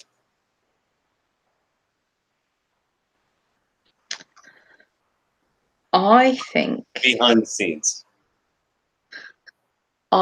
what he did, and I could be way off, but the fact that there seems to be some foreshadowing to it. We saw that Sweeney could use the Horde to travel to other places. And after this scene, when we see Shadow again, he's on a bus heading somewhere. Mm. I wonder if in his sort of panic, he managed to use the Horde and take them through the Horde and just leave them somewhere. Mm. Okay. The fact that they appear to have travelled somewhere else, and we had that whole focus on Sweeney explaining the Horde. It did make me think, could they have done that? And could it just be that Shadow's not really aware of how he did it? It was just like an instinct thing that he did in that state of panic. Well, Mr. Z did come in and fix this thing, which was supposedly an entire internet hack that was going on. Yeah, we see the emergency broadcasting afterwards that says it was a hoax. But with the horde, you just made me. Oh, I'm going to exchange my crown of grape leaves for some tinfoil.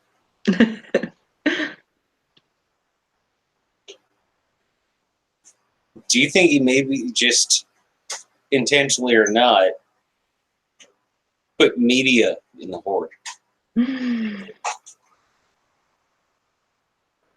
That would be good, wouldn't it? That's really tinfoily, but That would be pretty cool, though. that would be fucking awesome. I'm not sure if he'd be Like, able oh, to. hey, you want to mess with me? Boom, bye.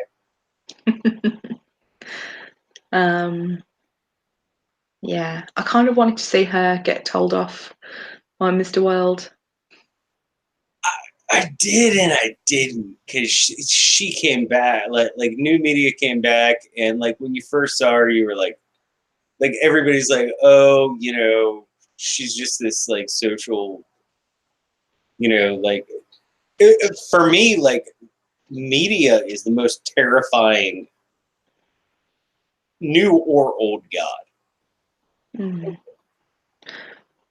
Because Like she has think such. about what we're doing right now. We're sitting here talking on the internet with other people sitting here watching us talking.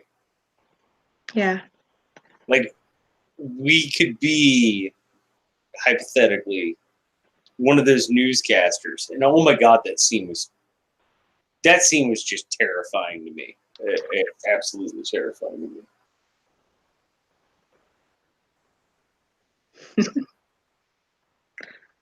You're going to be wearing a tinfoil hat for a different reason in a minute.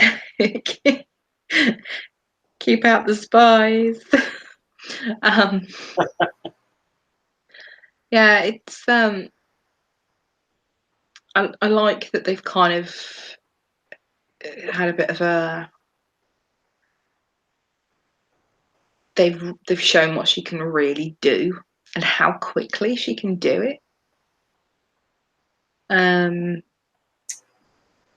how sort of far reaching, it looks like a matter of hours, if that, in a matter of hours they've got enough information that they've found Salim on CCTV, tracked where he is, and given the FBI enough of the information to sort of scramble them and get them to where they are. And if Shadow hadn't pulled his this crazy stunt, and they would have ended up in prison or Right. worse. Yeah, it was. Do you think that Mr. World is going to go ape shit at her though in like next season for? Well, she didn't fuck up at the last minute, really, did she? She was beat. Yeah. But Mr. World didn't seem too bothered by it either in his sort of final monologue. No, he seems. It almost seemed like it kind of what he expected. Yeah, it's like it just seemed like it had all gone according to his plan, really, and but they didn't get caught.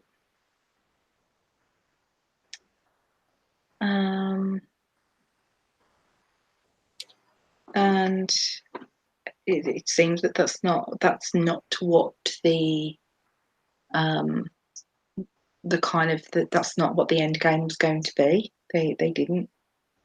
They didn't actually want him to get caught. You think about it, Mr. World, a Nancy, and Mr. Ibis. We're all kind of just sitting on their hands during this whole thing. Yeah, they just kind of sat. And even the Djinn to an extent. Hmm? And even the Djinn to an extent. Yeah, he didn't really do a lot until he felt that Slim was in danger. He wasn't really that. I know they just kind of they sat back and watched, didn't they? There was no they don't want to get their hands dirty, I think, at the moment. Imagination Realm brings up, it was like Scandal. If anybody's ever seen that film, I can't remember. It was about you. You would probably remember better than I would because it happened in the UK. What did? The movie Scandal. The events happened in the UK. It was.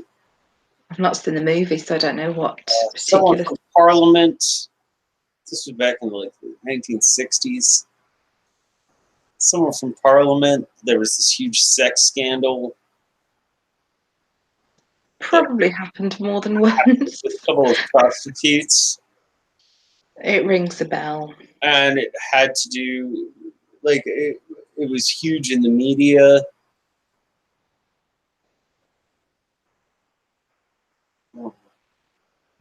When Imagination Realm says everything went according to plan. Yeah. Now, this is someone who's not read the books. Interested.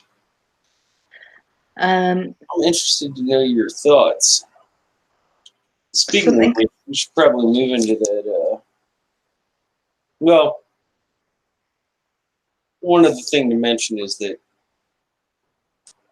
he gets pulled over by the police while he's on the Greyhound and gets asked to take out his ID. Mm-hmm. And it says Mike Ainsel. It does. There's something relating to that I've spotted in the background of a scene earlier on that I will mention shortly. Somebody's saying about Tech Boy now being called Quantum Boy as well. I've just noticed, I'm literally looking at the script because the dialogue's on it, and it says just before we see the CEO there with all the FBI agents in his office, there's a newsreader saying it's confirmed that the terrorists gained control of the Argus drone by hacking into the Zycom servers in Silicon Valley using a quantum hack. So I'm guessing that's where they've got the Quantum Boy thing from. Gotcha.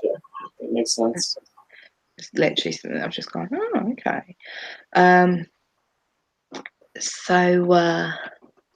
We see Wednesday, my boy's going to be fine.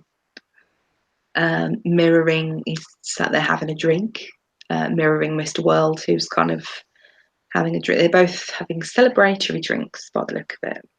Mr. World had quite the full glass of cognac. I love my cognac, don't get me wrong, but yeah, that's a lot. Yeah. To have it one time. It was pretty full. And knowing Mr. World, it was probably really good cognac, too. How much of it do you think it takes to get a god drunk?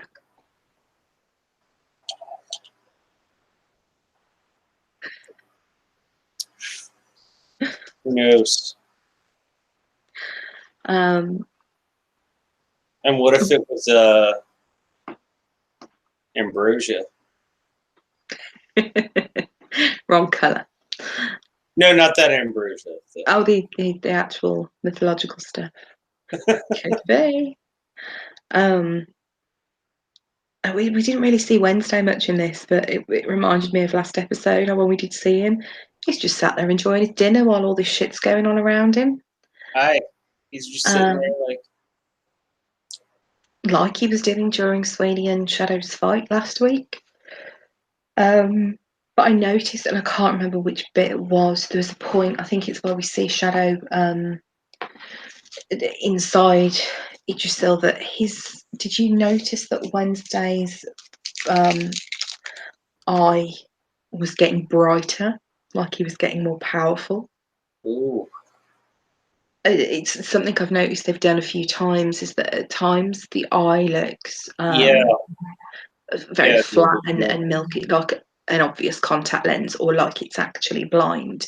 And then at other times, particularly when he seems to be gaining power of some sort, it's brighter, and you can almost see like flickering light, like there's lightning in it. And that appeared to be happening. There was a definite difference between, we got 2 different glimpses of Wednesday sat in the restaurant, and in the second one, the eye definitely looked brighter, and like there was light behind it, and it was flickering. So I think wherever Idrisil's gone, it's probably somewhere that he can follow.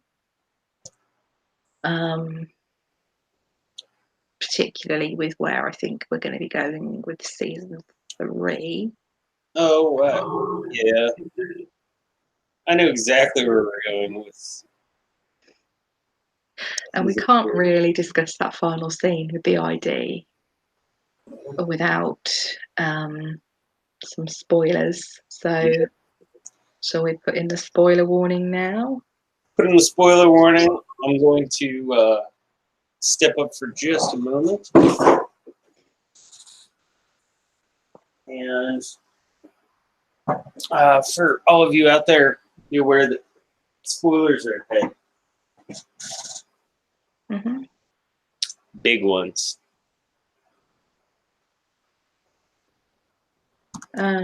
Yeah, so if John's just Waffle, Amy, away, waffle. if this, I think John's gone to adjust his toga. So I mean, if there are any questions, Peter, if you wanted to ask them, I notice you've said that. Yeah, go ahead. Sort of try and answer a few questions before we go into book stuff. Or any sort of final thoughts on the episode or the series as a whole, really. I mean, that was the season finale. I'd love to hear your theory, Imagination Realm. The sort of, for non-book readers, it's not going to be that obvious it's not going to be obvious what's happening next. And it's probably quite interesting to get your thoughts on where you think it's going to go for season 3. I don't think they've actually released much information yet.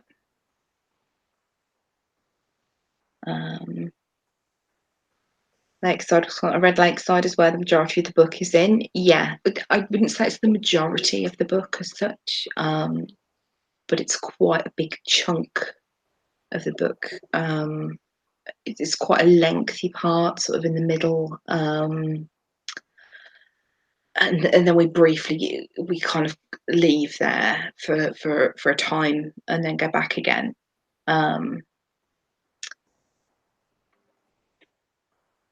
So the name and the address, lived in that town with that name in the book, and he's hiding out there.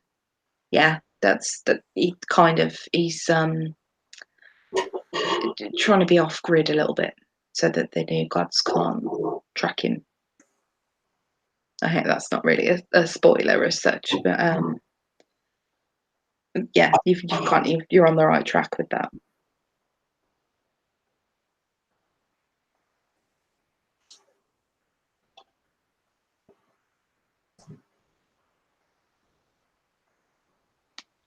I don't know what the oops was for.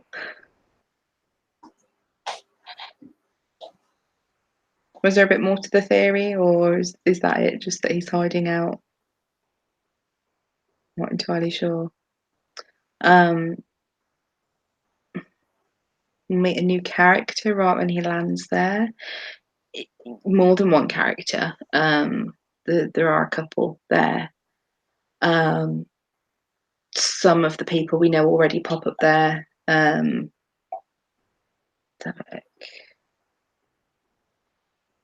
Probably going to try and hide out from the gods now that he knows. He already knows without using money and cards they couldn't track him. The Girl Scouts, yeah, that's very true. Obviously, that all that financial data that new media's managed to get, there's not going to be any about Shadow. So they still don't have that kind of information they could use to track him down. So have a look. No idea who he is, just read a bit too much. Well, you've got time to read the book now, though, between this season and the next one, I would hope. From what I've read so far, they're saying hopefully next year, around spring or summer. So I'm guessing they're probably trying to aim for the same time that it's been this year. The only other thing I've read about it is that Pablo Schreiber, who plays Mad Sweeney, is apparently working on like a new project or something. So a lot of people have taken that as that he's not going to be back in the show. But you know, a year's quite a long time. So there's and if he is in it next season, doesn't, you know, him having a new project doesn't mean he's not going to be in it at all. It could just be like 1 or 2 episodes. So yeah. Did you hear that, John? Or were you out of the room? I did. Okay. So spoiler I was out of time. the room, but I was just in the room next door. Okay. Spoilers then. So Here's a kiss and a hug. Sure you don't want a rug? Spoilers ahead. So Mike, Lakeside. I kind of thought they weren't going to do this in the show. Just from where it had gone so far up until this episode, I thought that they would perhaps skip over that part.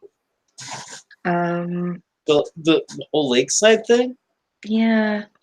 The only reason I thought that is because they kind of do that in the middle of traveling around to sort of visit the other old gods. Yeah, but it's so integral to the story. It's just one of those things where I was sort of like, I mean, it is in the trunk. Yeah. And what I picked up on. At least that's what Ishtar says. It's in the trunk.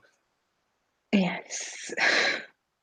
So the key part of Lakeside, the lake, in one of the restaurant scenes with Wednesday, there's a picture on the wall behind him, which let me just get it up, which appears to be a big frozen lake, and I don't know if you can see. I'll try and zoom in a little bit more.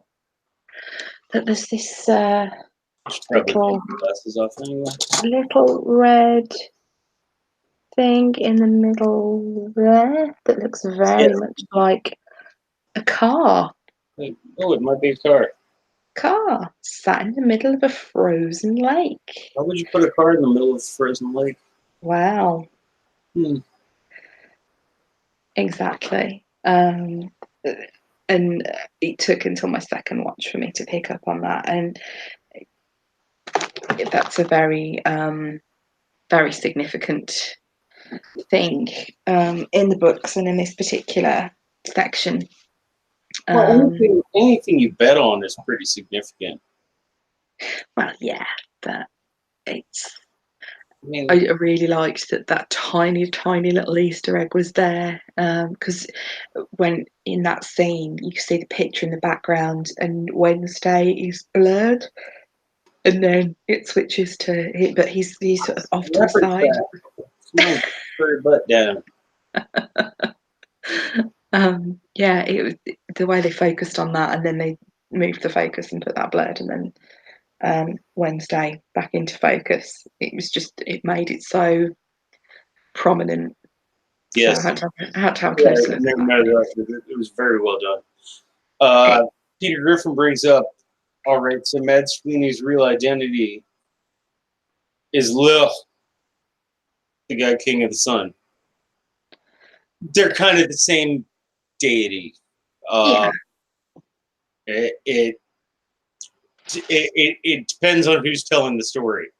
It's kind of like everybody has a different name they use for Wednesday. Mm-hmm.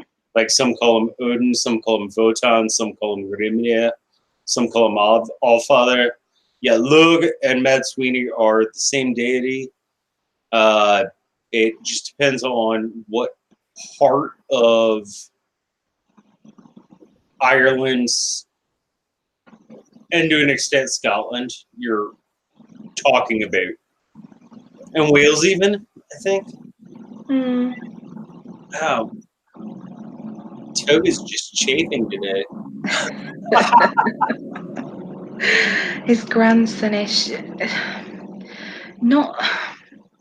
That's a bit of a tricky one, I think, because of how they did that. In the original mythology, there isn't really a link between the Fomorians and Odin that I'm aware of. No, the Fomorians are foreign people, foreign giants who were trying to conquer the Irish people. And they said that they came from the sea. So I think the link to Wednesday was just show only. Like there's a whole thing with his daughter locked in tower. We mentioned this last week, didn't we? That his daughter was kept locked away in a tower. And there's a whole story of how she ends up getting pregnant and stuff. And it's its own separate mythology from Ireland and the British Isles as well. Really, kind of places that would have been also experiencing invasions of other people, and the Vikings did invade as well, but it's supposed to be completely separate sort of invasions as such. Like we know that Vikings kind of really existed, whereas we're not sure if giant people that came from the sea did. Have you ever seen any of my family? Most Vikings would be giants to us. Not to me. I was going to say, hang on, aren't you really tall? Because I've got some of that Viking sperm in me, but to my grandma, I'd be a giant. Fair enough. This guy was a giant to Sweeney, though, wasn't he? When we saw in the show, most people are giants to me as well because I'm tiny. But yeah, you're a wee little thing. 5'2" ish, just about. Ish. Depends what shoes I'm wearing. Yeah, because you might have 2 or 3 pair of 6-inch platform boots. And the rest, yeah. Saying that though, day to day, I pretty much live in Doc Martens, so they only give me like an extra inch or so. But yeah, I'm a short ass. I'm loud enough that people don't notice though. So the funny thing about height, if you're quiet, people tend to perceive you as smaller than you actually are.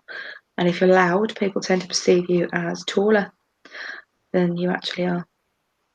Oh yeah, when I'm not online, I'm a very quiet person, and people, I don't really poke out much at all. Peter Griffin says, all the same height on our backs. That depends on how big your ass is, actually. But speaking as someone with a particularly large ass. And actually how big your boobs are as well, because they add, when you're lying down, they do go flat, but they add a few extra inches. I'm really fucking tall when I lie down.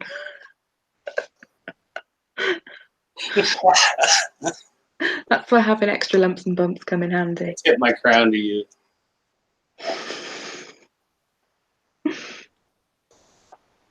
Okay, so yeah, let's get into all the great spoiler shit about this fucking episode. Now that we've lowered the tone. Now that we've lowered the tone and we're being even less professional than we normally are, which is pretty something bad. I completely forgot to mention earlier on in the graveyard scene with Laura and Shadow, you know, she's talking about how she's tried this and she can't, and she's sorry. When Shadow gets up, the stone behind him says she hath done what she could. Yes. And actually, Laura looks down at that, and it's a Shadow. She looks down as Shadow's getting up, and she continues to look down, and she actually, you can almost see her face drop, like she looks so sad, and it's like it's speaking to her, and it's about her. It's one of those unusual coincidences, perhaps, that that was very significant to her. I don't know. I might be fallen, but I'm still a Jedi. I don't believe in coincidence. Yeah, it that was so well done. I loved the whole graveyard scene so much. Period. I like all the things they're pulling into the show that were not in the book. Like Yeah, it. There are certain shows out there that are adapted from books that bring some new stuff in, and I don't think it works at all. But I think it's because Neil has like every bit of the writing it grabbed by the dick. as it should be. That it's the changes are actually improving it. They are. You And know? we've been saying that sort of since the beginning, really. I think that there's been so much more character development, and it it's added a lot to the story, and it makes it more interesting. When, you know, if it was all completely predictable, it would be boring. You know, I think when you're adapting a book, there's some artistic license, and it's never going to be a word for word from book to screen translation as such. Oh no, that's why I'm so terrified about Doom 3.0 that's supposed to be coming out. Like that's one of my favorite books of all time is Dune, and they're doing a third. I liked the movie in and of itself, not as an adaptation of the book, because I think it was poor adaptation of the book. But I liked it in and of itself because I thought Dave Lynch. I was like, oh, this is an awesome fucking Dave Lynch film. Yeah, it didn't have to be. And then the miniseries, like I thought, really adapted the books well. Now they're making a new one, and I'm just really concerned that it's gonna fall short. Mm-hmm. Even though Cal fucking Drogo is gonna be jumping Idaho, which is awesome. I think it's, yeah. Because I'm a pretty straight dude, but I could look at him all day. Really? Oh. I feel like such the odd one, especially when it comes to sort of actors from Game of Thrones, that everybody just absolutely fawns over them all, and you're just like, eh. No, I think it's always funny on Cylon Johns, which, by the way, all of you should watch later tonight. Mm-hmm. No, because like Amy and or no, not Amy. That's you, Larissa. But in general, everybody's like, "Oh, Hilo, God, those fucking arms," and you're like, man, not my thing." But I'm just really quite peculiar, I think, in my taste. It's just I've never ever had any sort of thing for overly muscular men. I don't like it. Give me a dad bod any day. It's so yeah, like my oh, I was trying to think. Musicians aside, celebrity crush wise, someone that people would actually know who I'm talking about would be Mads Mikkelsen. Just He's absolutely stunning, and those cheekbones. Yeah, but your biggest celebrity crush is like a foot was a foot taller than me and built like He-Man. Yeah, so you can So, be that kind of fit. That's okay. That because it's that is attractive. Just generally big, like broad-shouldered, just naturally broad. It's like horrible veiny muscles and no, I don't like it. It bothers me. But he God was damn it, naturally I think big. I told you about that story, right? Yeah. When I met Peter Steele. God rest his soul. But okay. Draco reminds me of someone that would leave hair all over my couch all the time. Yeah, so in our house, hair gets everywhere. My husband's hair is nearly down to his bum, and both of my kids have hair down to their bums, and mine's pretty long too. There's always hair on the sofa in our house, on the floor, and every available surface. I have to brush my carpets before I vacuum. I'm not even joking. Otherwise, just the vacuum gets full of hair. I know this is the shortest my hair's been since I was like 12. So I know exactly what you're talking about. Mm. Okay, so spoiler stuff to talk about a bit this episode before we get totally derailed. I know. Mike Ansel.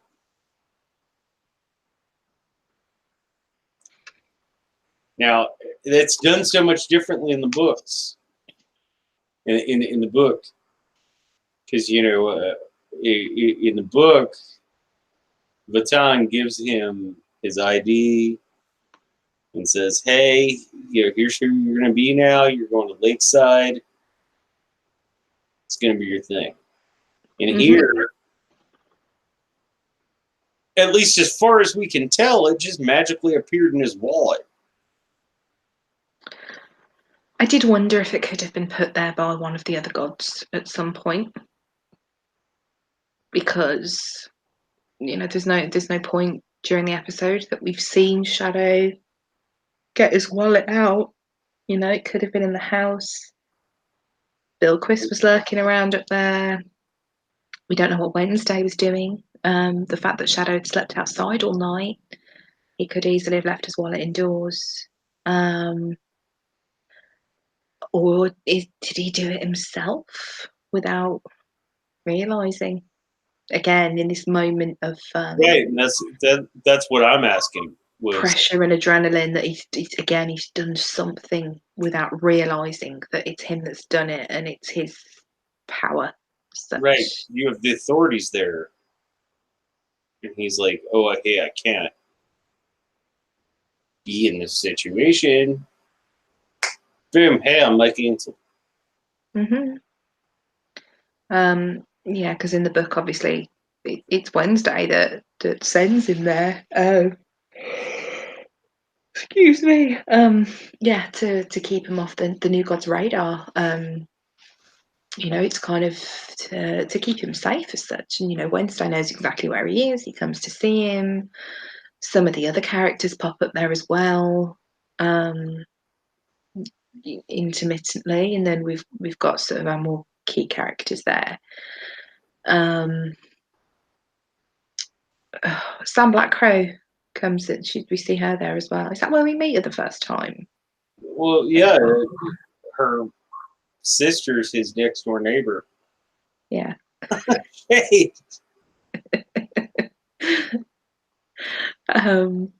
Yeah, there's I can see how they'll be able to kind of keep the other characters. It's not just going to be, this is just Shadow as Mike.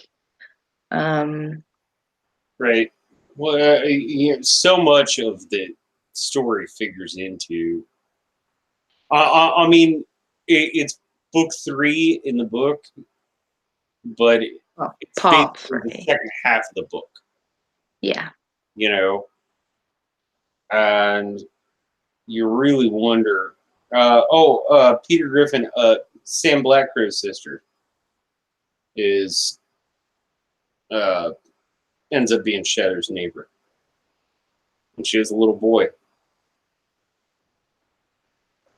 She has one little boy who's missing. And we meet Heiselman. Enzelman? I can't remember his name now. Enzelman. Something like that. Yeah, we get to meet him. My German is kind of like my Japanese. My pronunciation is actually really fucking good. I have no idea what I'm saying. And it's from working with Germans for like years and years and years. Hensman, yes. Enzelman. Right, yeah, I was close enough. Yeah, we get to meet him. Yeah, we're gonna have to wait a year for this shit. I know. Okay, so we're assuming anybody here has either read the book or doesn't care about spoilers. How do you feel about the changes that have been made so far this season? I like them. I don't think there's anything. There's nothing they've changed that I've thought didn't add something good to the story. I love what they've done with Laura and Sweeney. I think that's fantastic, and their little. It's so interesting how much people either love Laura or hate Laura. Yeah, it's I think you always get at least one character like that in a TV show. Oh, I agree. That just completely divides opinion. And Johnny and I talk about Daenerys. Because, like, my kid's 22, and I remember him when he was 14, and yeah, Daenerys acts like 14 fucking year. Right? Still. You can't say this. I'm sitting with my Targaryen handbag next to me right now. I don't care if she's got TNA or, like, she's still a 14-year-old. A spoiled little 14-year-old kid who I just want to, like, send to her room without sucking. But I have the prettiest bag in the world. Look, with my lovely Targaryen bag. I love this bag. Imagination Realm hates Laura and hates Sansa. Targaryen bag. Yeah, it's so pretty. I wanted to get bling to send all you guys this weekend at con, but like the merch shop had nothing. It was like my only complaint. Yeah. Other than that, Con of Ice and Fire was awesome, but the merch shop was like, meh. Obviously, the lack of bling was something. Is that why you bought the barmaid's earrings? I bought the barmaid's earrings just because they were ridiculously big. I still can't quite believe you did that. But crazy. Like they could be anklets. I was just like, oh my gosh, I need those. And I'm like, how much you want?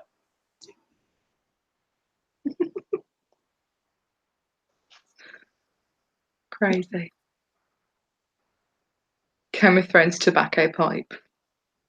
Awesome. I saw Game of Thrones chess the other day that's coming out. It looks pretty damn nice.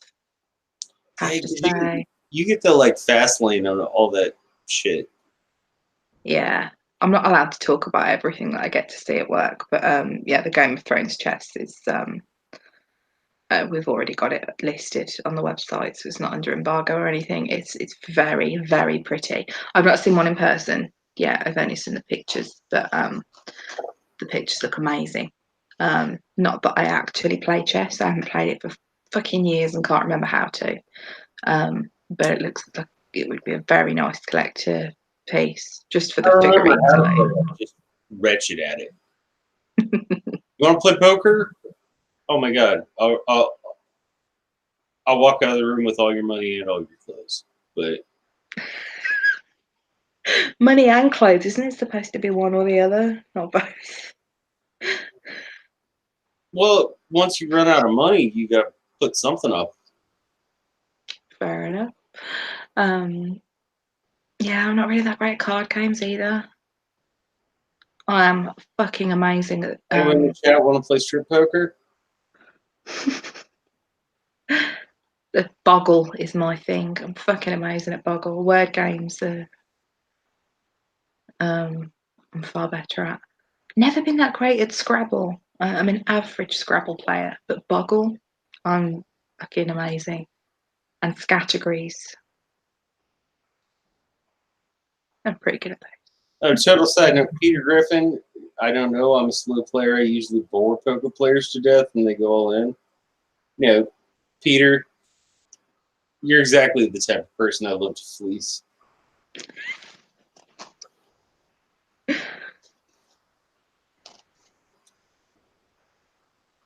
Lose Scrabble every time. Aww. Scrabble. I haven't played it for ages. My sister and I invented drinking Scrabble. Oh?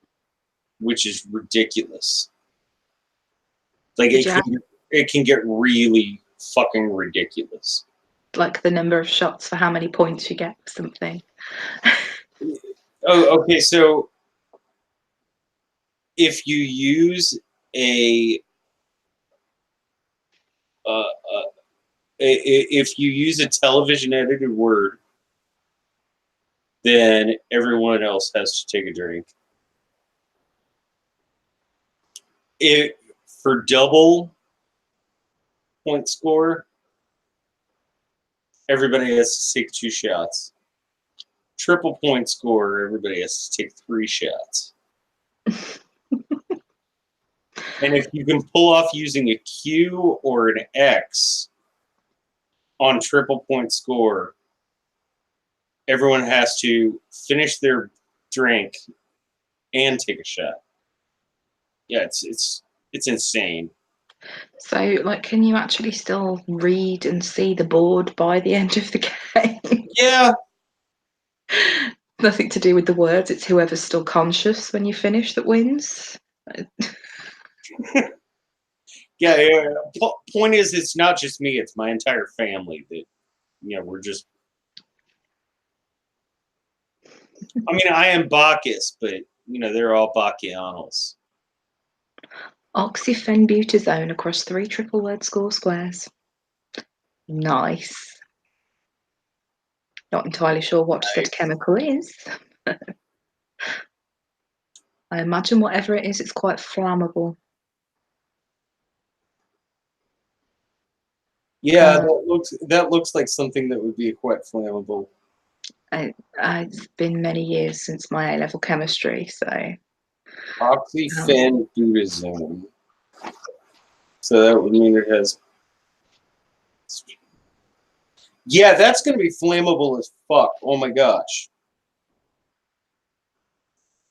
So it's the highest possible word score, Peter Griffin, but do you actually know what it is? But yeah, I may be Bacchus. My sister may be a Bacchiano. No Targaryen jokes, please. Okay, it's actually a drug. It's an NSAID. How bizarre. I wonder what it's. It might be a drug, but it still looks flammable as fuck. It does.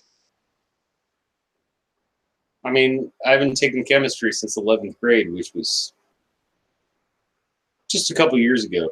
But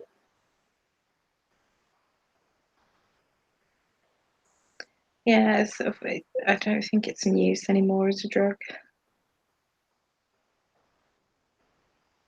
Yeah, they stopped using it in the 80s.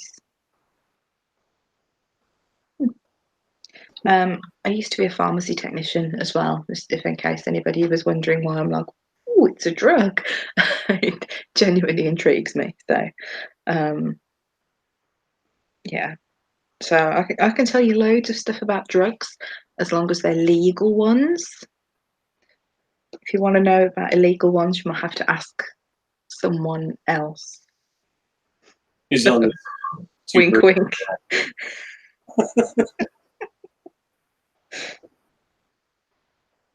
All right. So, any other book stuff? Any other spoilers you want to talk about? I don't think there was anything else. There's nothing else I've written down that we didn't cover.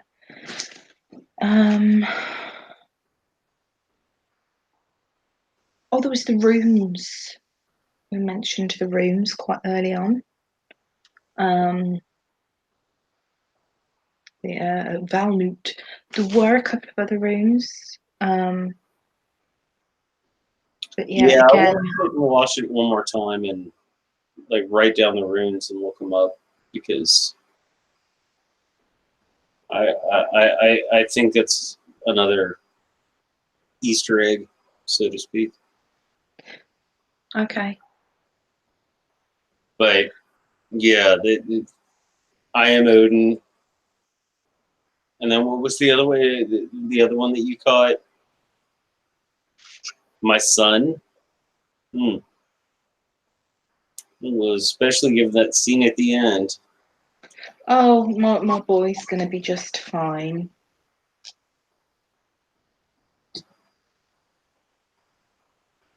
I wonder who's going to play it out, though. Shadow finding it out that early. I guess he's not going to have it confirmed as such until he actually confronts Wednesday about it. I think he'll have to do. I don't know. Someone needs to confirm it, I think, for him before he will accept it. I think. Yeah, I can see that. One of the runes means ancestry, and one refers to Odin. So I thought it was like he's Odin's son. The one that means ancestry also means inheritance. Oh, that's really interesting. And I mean, I only know money. because they're tattooed on my body, but Well, I don't have any runes. I appreciate anyone who actually knows what they're talking about. Yeah, it's there's so many of these things in the show. They're just like these little things, and you end up down such a rabbit hole when you start researching them.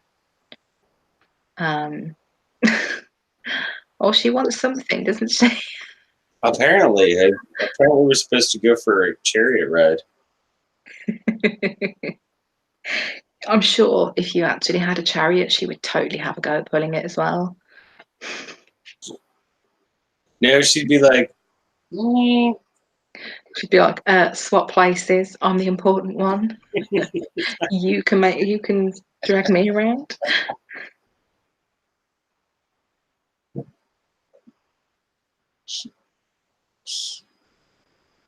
By the way, I have to say you make an amazing Morrigan. Thank you very much. I do enjoy fancy dress, especially when it's something I can cobble together from things that are already in my wardrobe. That was kind of the main reason why I went for Morrigan. Not gonna lie. Although I actually did discover that I am an awful, awful goth and own neither a black eyeliner pencil, only liquid eyeliner, nor do I own a black lipstick anymore. So I had to improvise with other makeup. See, I will never be a horrible goth because I got drunk on the front lawn of a frat house with Danny Filth.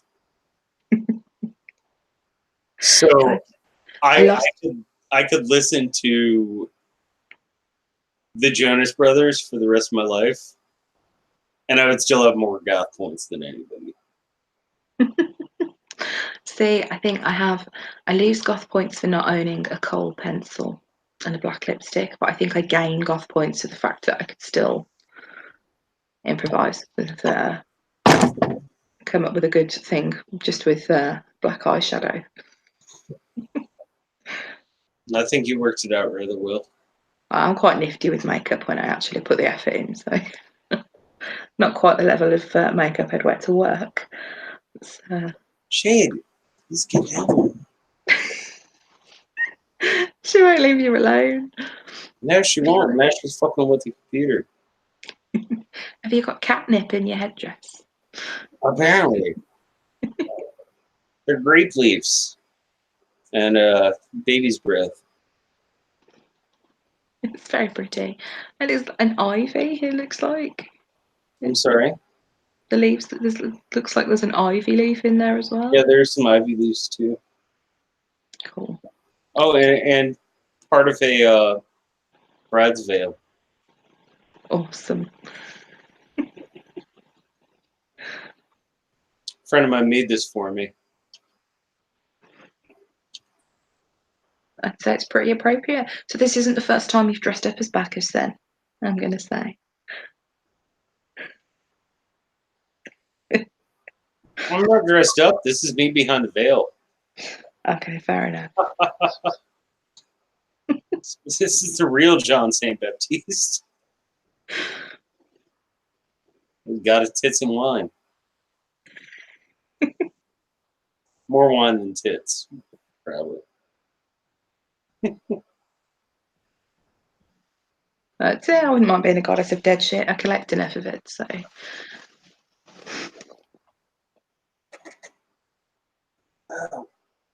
I did have one thing I wanted to bring up. Okay, it's getting too dark for sunglasses.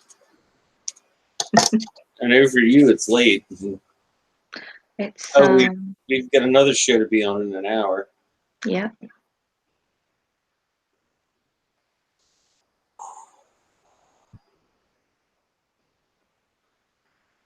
What was the other thing in your notes? Okay, so they bring up the whole puppy thing. Yeah. Now, in the books, all that it says is that Laura said she wanted a puppy. Mm-hmm. They don't show the whole scene or anything like that. But actually talk about Shadow having this conversation with her. Well, I'll be your puppy. What do you want me to do? Like piss on the floor? Chew on your shoes? And it was I like that they did throwback to that. I don't know if that's spoiler or not, but I wasn't sure if I should bring it up during the show.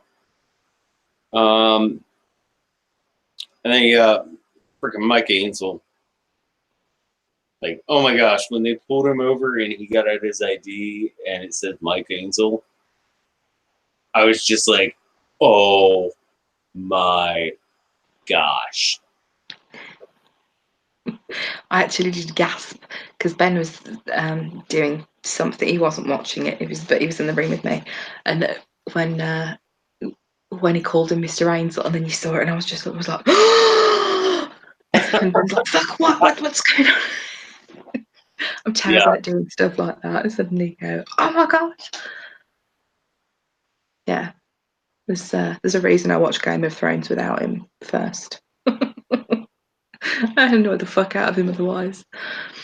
But yeah, it was. I was just like, oh my god, this is what's going to be season 3, and they're going to do this and they're going to do that. And then, obviously, when I watched through the second time, then, and I saw that picture in the background, I was just like, yes, that's going to be it. This is what they're going to do. So, but then I sort of started thinking, oh, but hang on, because Laura's taken Sweeney.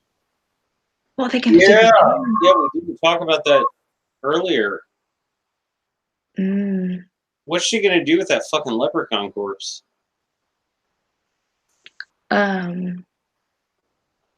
One of two things. Either she's going to try and use the potion that she got from Sandy on him, or she is going to willingly give up the coin. And perhaps then use the potion on herself.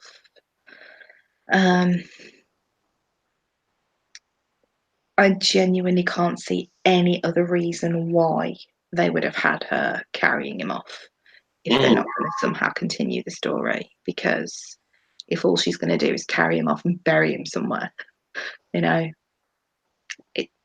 there's no point. It adds nothing to the storyline. And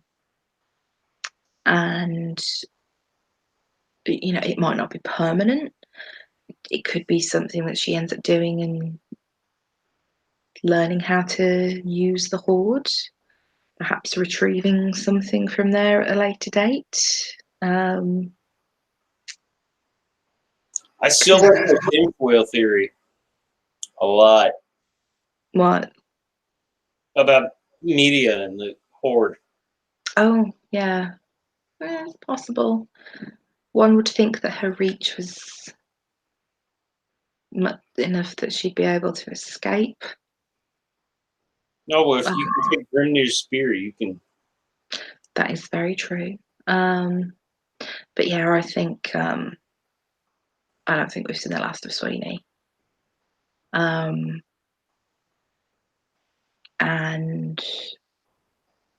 I wonder if once events that are likely to happen have passed, that they might actually get a bit of a happy ending together of sorts. I don't know if that's wishful thinking, probably is, but I like the idea of it, that they get to kind of ride off into the sunset.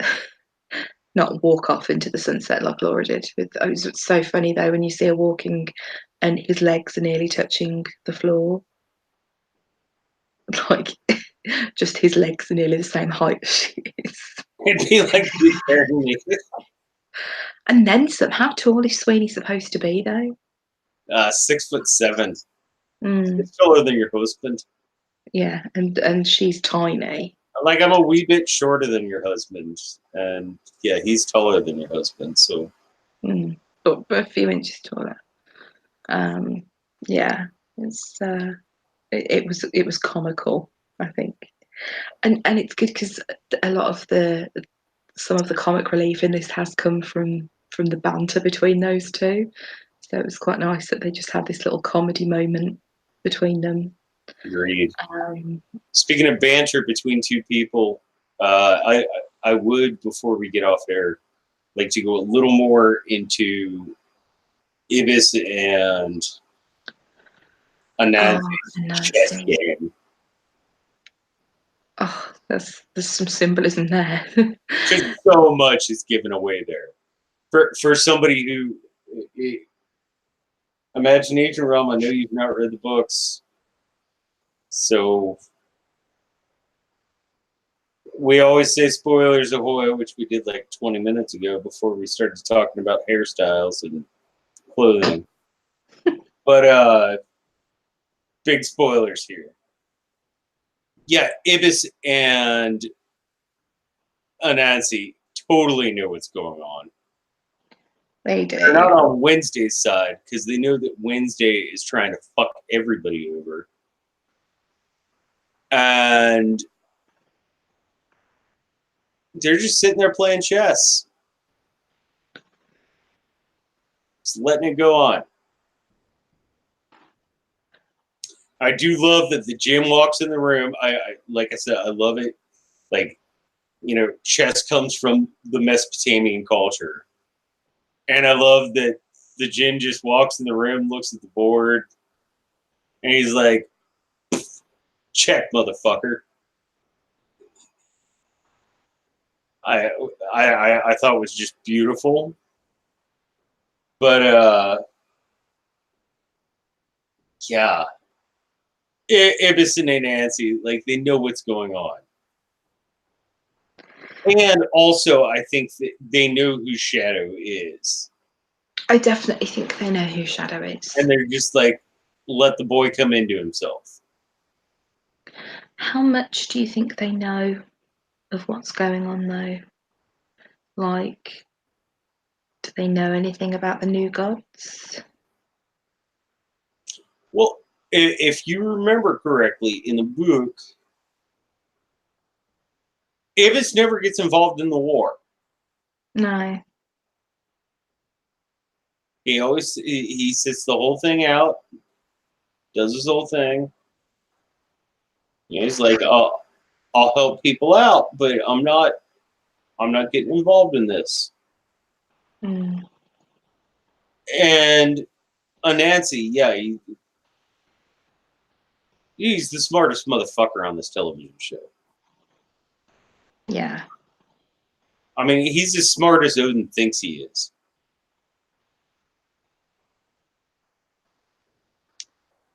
Do you If I think? used my pronouns properly there, I think that sentence made sense.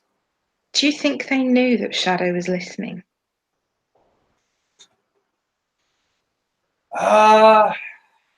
Yeah.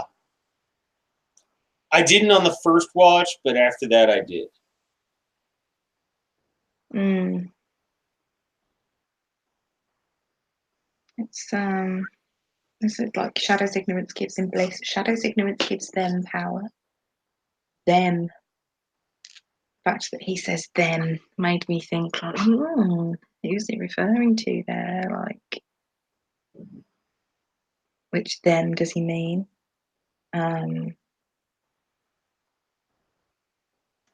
Yeah, it's hard to it's hard to guess just how much they know. But yeah, they definitely know more. I think they know more than the others do. The other gods. I really want to see the end of the series involve Anansi taking Shadow out for karaoke night. That would please me quite a bit. Good. Just because I thought that was such a great way to end the book. Yeah, it's I'm not sure if they're gonna end it exactly the same. I don't know. It's really hard to tell because like how much they've changed Bilquis quite a lot now as well. And Yeah, she's now far more prominent for one thing. yeah, and then now we've got all this sort of Christian stuff with her. Which is Well, like she's a Christian. I mean, and that is her character. I mean, Bilquis is the Queen of Sheba. She is in the Bible. mm, There's one canonical book and one apocryphal book that are poetry written about her. yeah, we did have that last week. It's more that she's actually kind of using it for her worship, like how we had a sort of in the giving a sermon essentially in the church last week, that kind of thing. Mm-hmm. I wonder if they'll just kind of carry on. Yeah, I don't know why they started that line and then they kind of walked away from it. I wonder if they'll kind of go back to that maybe, or there's going to be this separate faction with the African gods. They definitely seemed to be hinting towards that in previous episodes, and then they've kind of forgotten it the past couple. Well, to an extent, also you got to remember, like Central and Southern Africa and Northern Africa are two totally different regions. Mm. So, like, Bilquis, the Queen of Sheba, is from Ethiopia, and Mr. Ibis, Toth, is from Egypt. That's a very different culture than where Anansi's from, especially like if you think about the via Caribbean migration to America. Mm.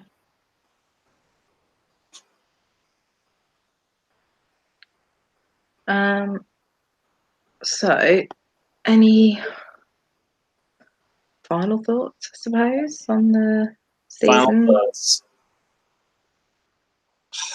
The season was amazing. This episode, I'm going to drop a 9.75. 9.75 what? 9.75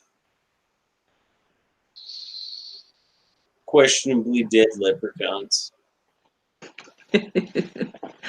I'm going to go with 9.4 deliberate sheet slips. Nice. Yeah, I liked it. I think overall, I think the season's been great.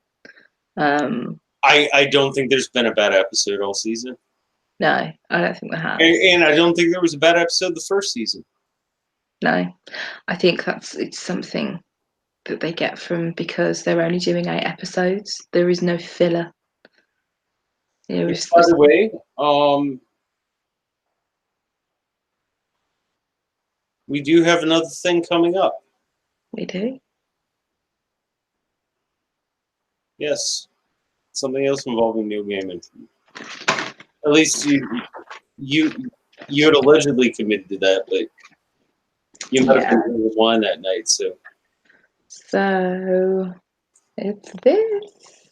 yes. So we've got 3 weeks out until that. Yeah, We'll 31st of May. Barring technical issues, we'll be back on Wednesday nights.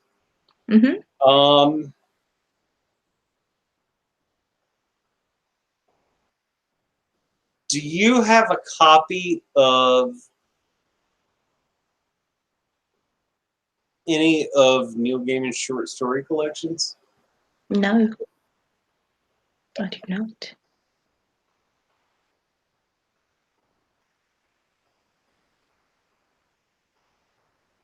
Well, we should probably find something to fill in the gap in this 3-week period.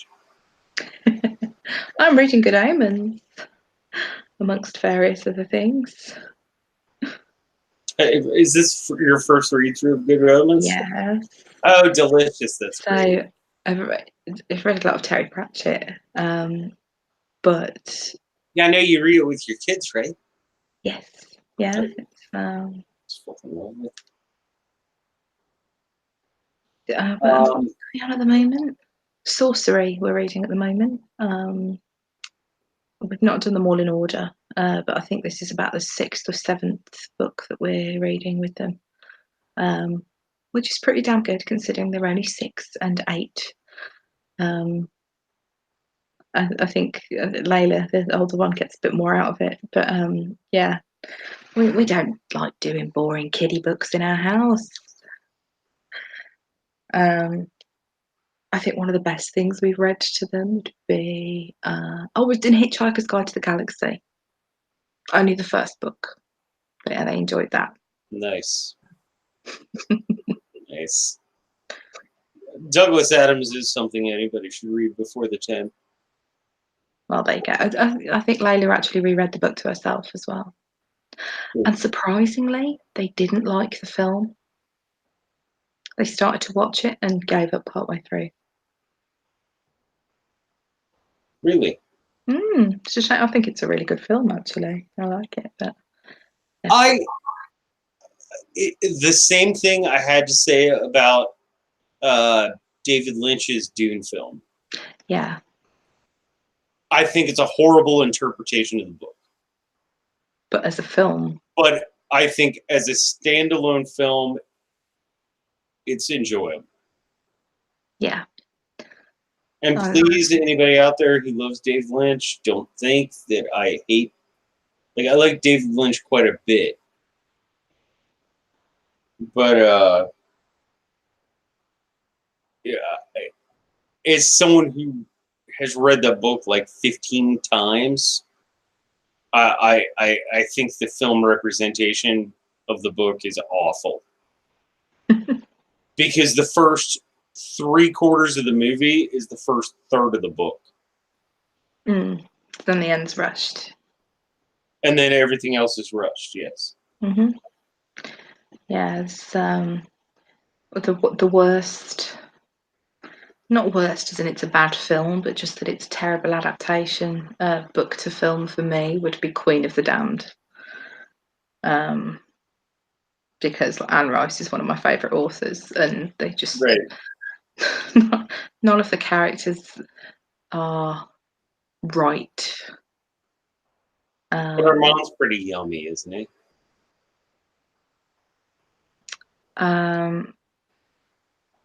What in Interview with the Vampire? No, I was talking about Queen of the Damned. Armand's not in it. Yes, he is. He's got long, pretty red hair, and He's not in it. Honestly, they don't have Armand in the film. I've only seen it once. Who's the vampire with long, pretty red hair then? That's a woman. There's That's the boy. McCare. No, Maharat. Sorry. There is one with curly blonde hair, whose name escapes me now. Oh God, what was he called? Oh, he's one of the characters from the books, and he was a Celtic tree god type thing, sacrifice person at some point. Hey, I'm sitting right here, okay? And yeah, he was. I think he'd been like sacrificed to an ancient vampire that lived in a tree, and he then became the new like tree guard person. I cannot for the life of me think what his name is. They had him in it. They had Cayman. They had Maharat. They had Marius. But they didn't have. I swear Armand wasn't in it. I can't remember what's supposed to be happening with Armand at the same time as that happened. It's been a long time since I've read the book. So yeah, now I'm off on another tangent. Okay, so do you think it is possible, maybe not by next Wednesday, but the Wednesday following, that you could pick up a copy of Smoke and Mirrors? Yeah. And we can review Snow Glass Apples, which for me is my personal favorite Neil Gaiman short story.